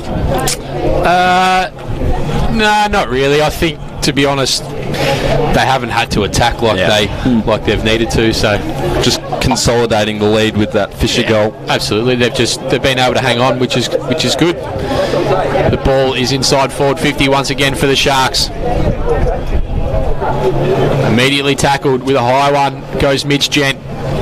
Hewlett stands under it. McDonald at the back. Can he get his fifth? No, he can't. That had his name all over it, and ironically he's the kind of player, of course, that don't grow on trees, but the Bombers, if they had some X factor in the forward half alongside their tools, a really dangerous small forward might be something that they need to be looking at as well. I think it's the depth, boys. I think they've got plenty of A to A plus players, but they sort of drop away a fair bit there. The ball on the far side. Bonbeach going to take it away once again. Mitch Gent sliding in. Mark not paid. Verma. The ball was intercepted, but they got the numbers here. Bonbeach. They can just go long and strong inside forward 50 over the back. McDonald wanted to snag his fifth. Nearly a throw. Don't pay them in the wet. Absolutely. As we know. Garrett for the Bombers. He was over it. McDonald, tackle applied by him. Amalfi. So the ball's on the ground here. Tough conditions. The umpire calls for these. Plucked a free kick out going the way of the Bombers. So we're not too far away from the final siren. Bonbeach will prevail and go on to play the Stonecats at Skybus Stadium next week. And there it is. So Bonbeach 11-14-80 defeating the Frankston Bombers 8-9-57. That was superb all day. The Bombers, the Sharks against the Bombers. Yeah, the first 40 seconds of the game, and we thought, yep, the Bombers look on, but from there, Bonbeach just took over. The Bombers won the clearances. The Bonbeach ended up winning the inside 50s by only a couple. The Bombers took more marks inside 50, but the X factor up forward of Shane McDonald, Joseph Fisher was fantastic as well, and their ability to take territory and their chances. They still managed to score at just 52% in a preliminary final, which is extraordinary, and they thoroughly deserve their place against YCW at Skybus Stadium, 2:30 p.m. next Sunday. Absolutely right.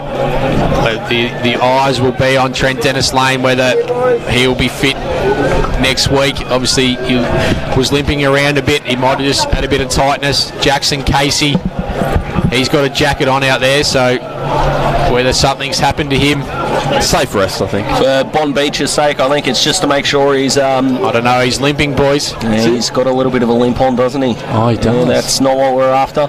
So it'll be interesting to see how he comes up. So we know what it's like taking injured players in the grand final. We saw that yesterday. It didn't work out for Coringal. No, it certainly didn't. Alanis was okay, but Cal Dixon struggled to get into the game, so a wait and see for sure, but what a grand final we're going to see, and a congratulations to the Frankston Bombers. With 4 weeks to go in Division 2, they were sitting 6th on the ladder, and one of us, and ironically it wasn't me, were questioning whether they were a genuine finals contender. Not only were they, but to make a preliminary final was fantastic. A win over Rosebud, a win over Dramana, and a win over Mount Eliza in their last 3 games before this one. An extraordinary performance, and like AJ said, get a bit of depth in their squad and they'll be back in the finals in 2023. Who are you going with your best on? Mitch Gent for me. Yep, comfortably. I'll go. You're not going your man, surely. This isn't. If this is bias coming to the fore, come on, Dylan. I'll go with Liam Hewlett. Yeah, he's going to be up there as well. Yeah, they were both superb all day.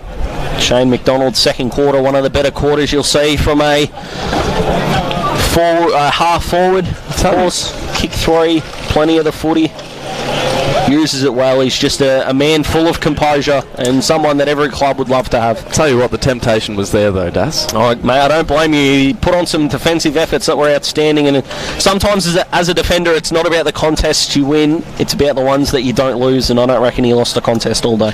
So a big thank you to Bendigo Bank, also to Premier Traditional Homes, along with Chisholm Sports Academy for today. Also to the TAC, the Victorian Gambling Authority, and we've got a number of other sponsors that we do want to thank. We can't go through them all at the moment. It's been a great call once again today. Next week, next Sunday, Division 1 Grand Final, Frankston YCW Stonecats playing the Bonbeach Sharks. This has been RPP's Mpnfl Football. Well done, Ted. Oh, beautiful work, guys. Good game up until the second half, but it was fun. Enjoyed it. RPP broadcasting 20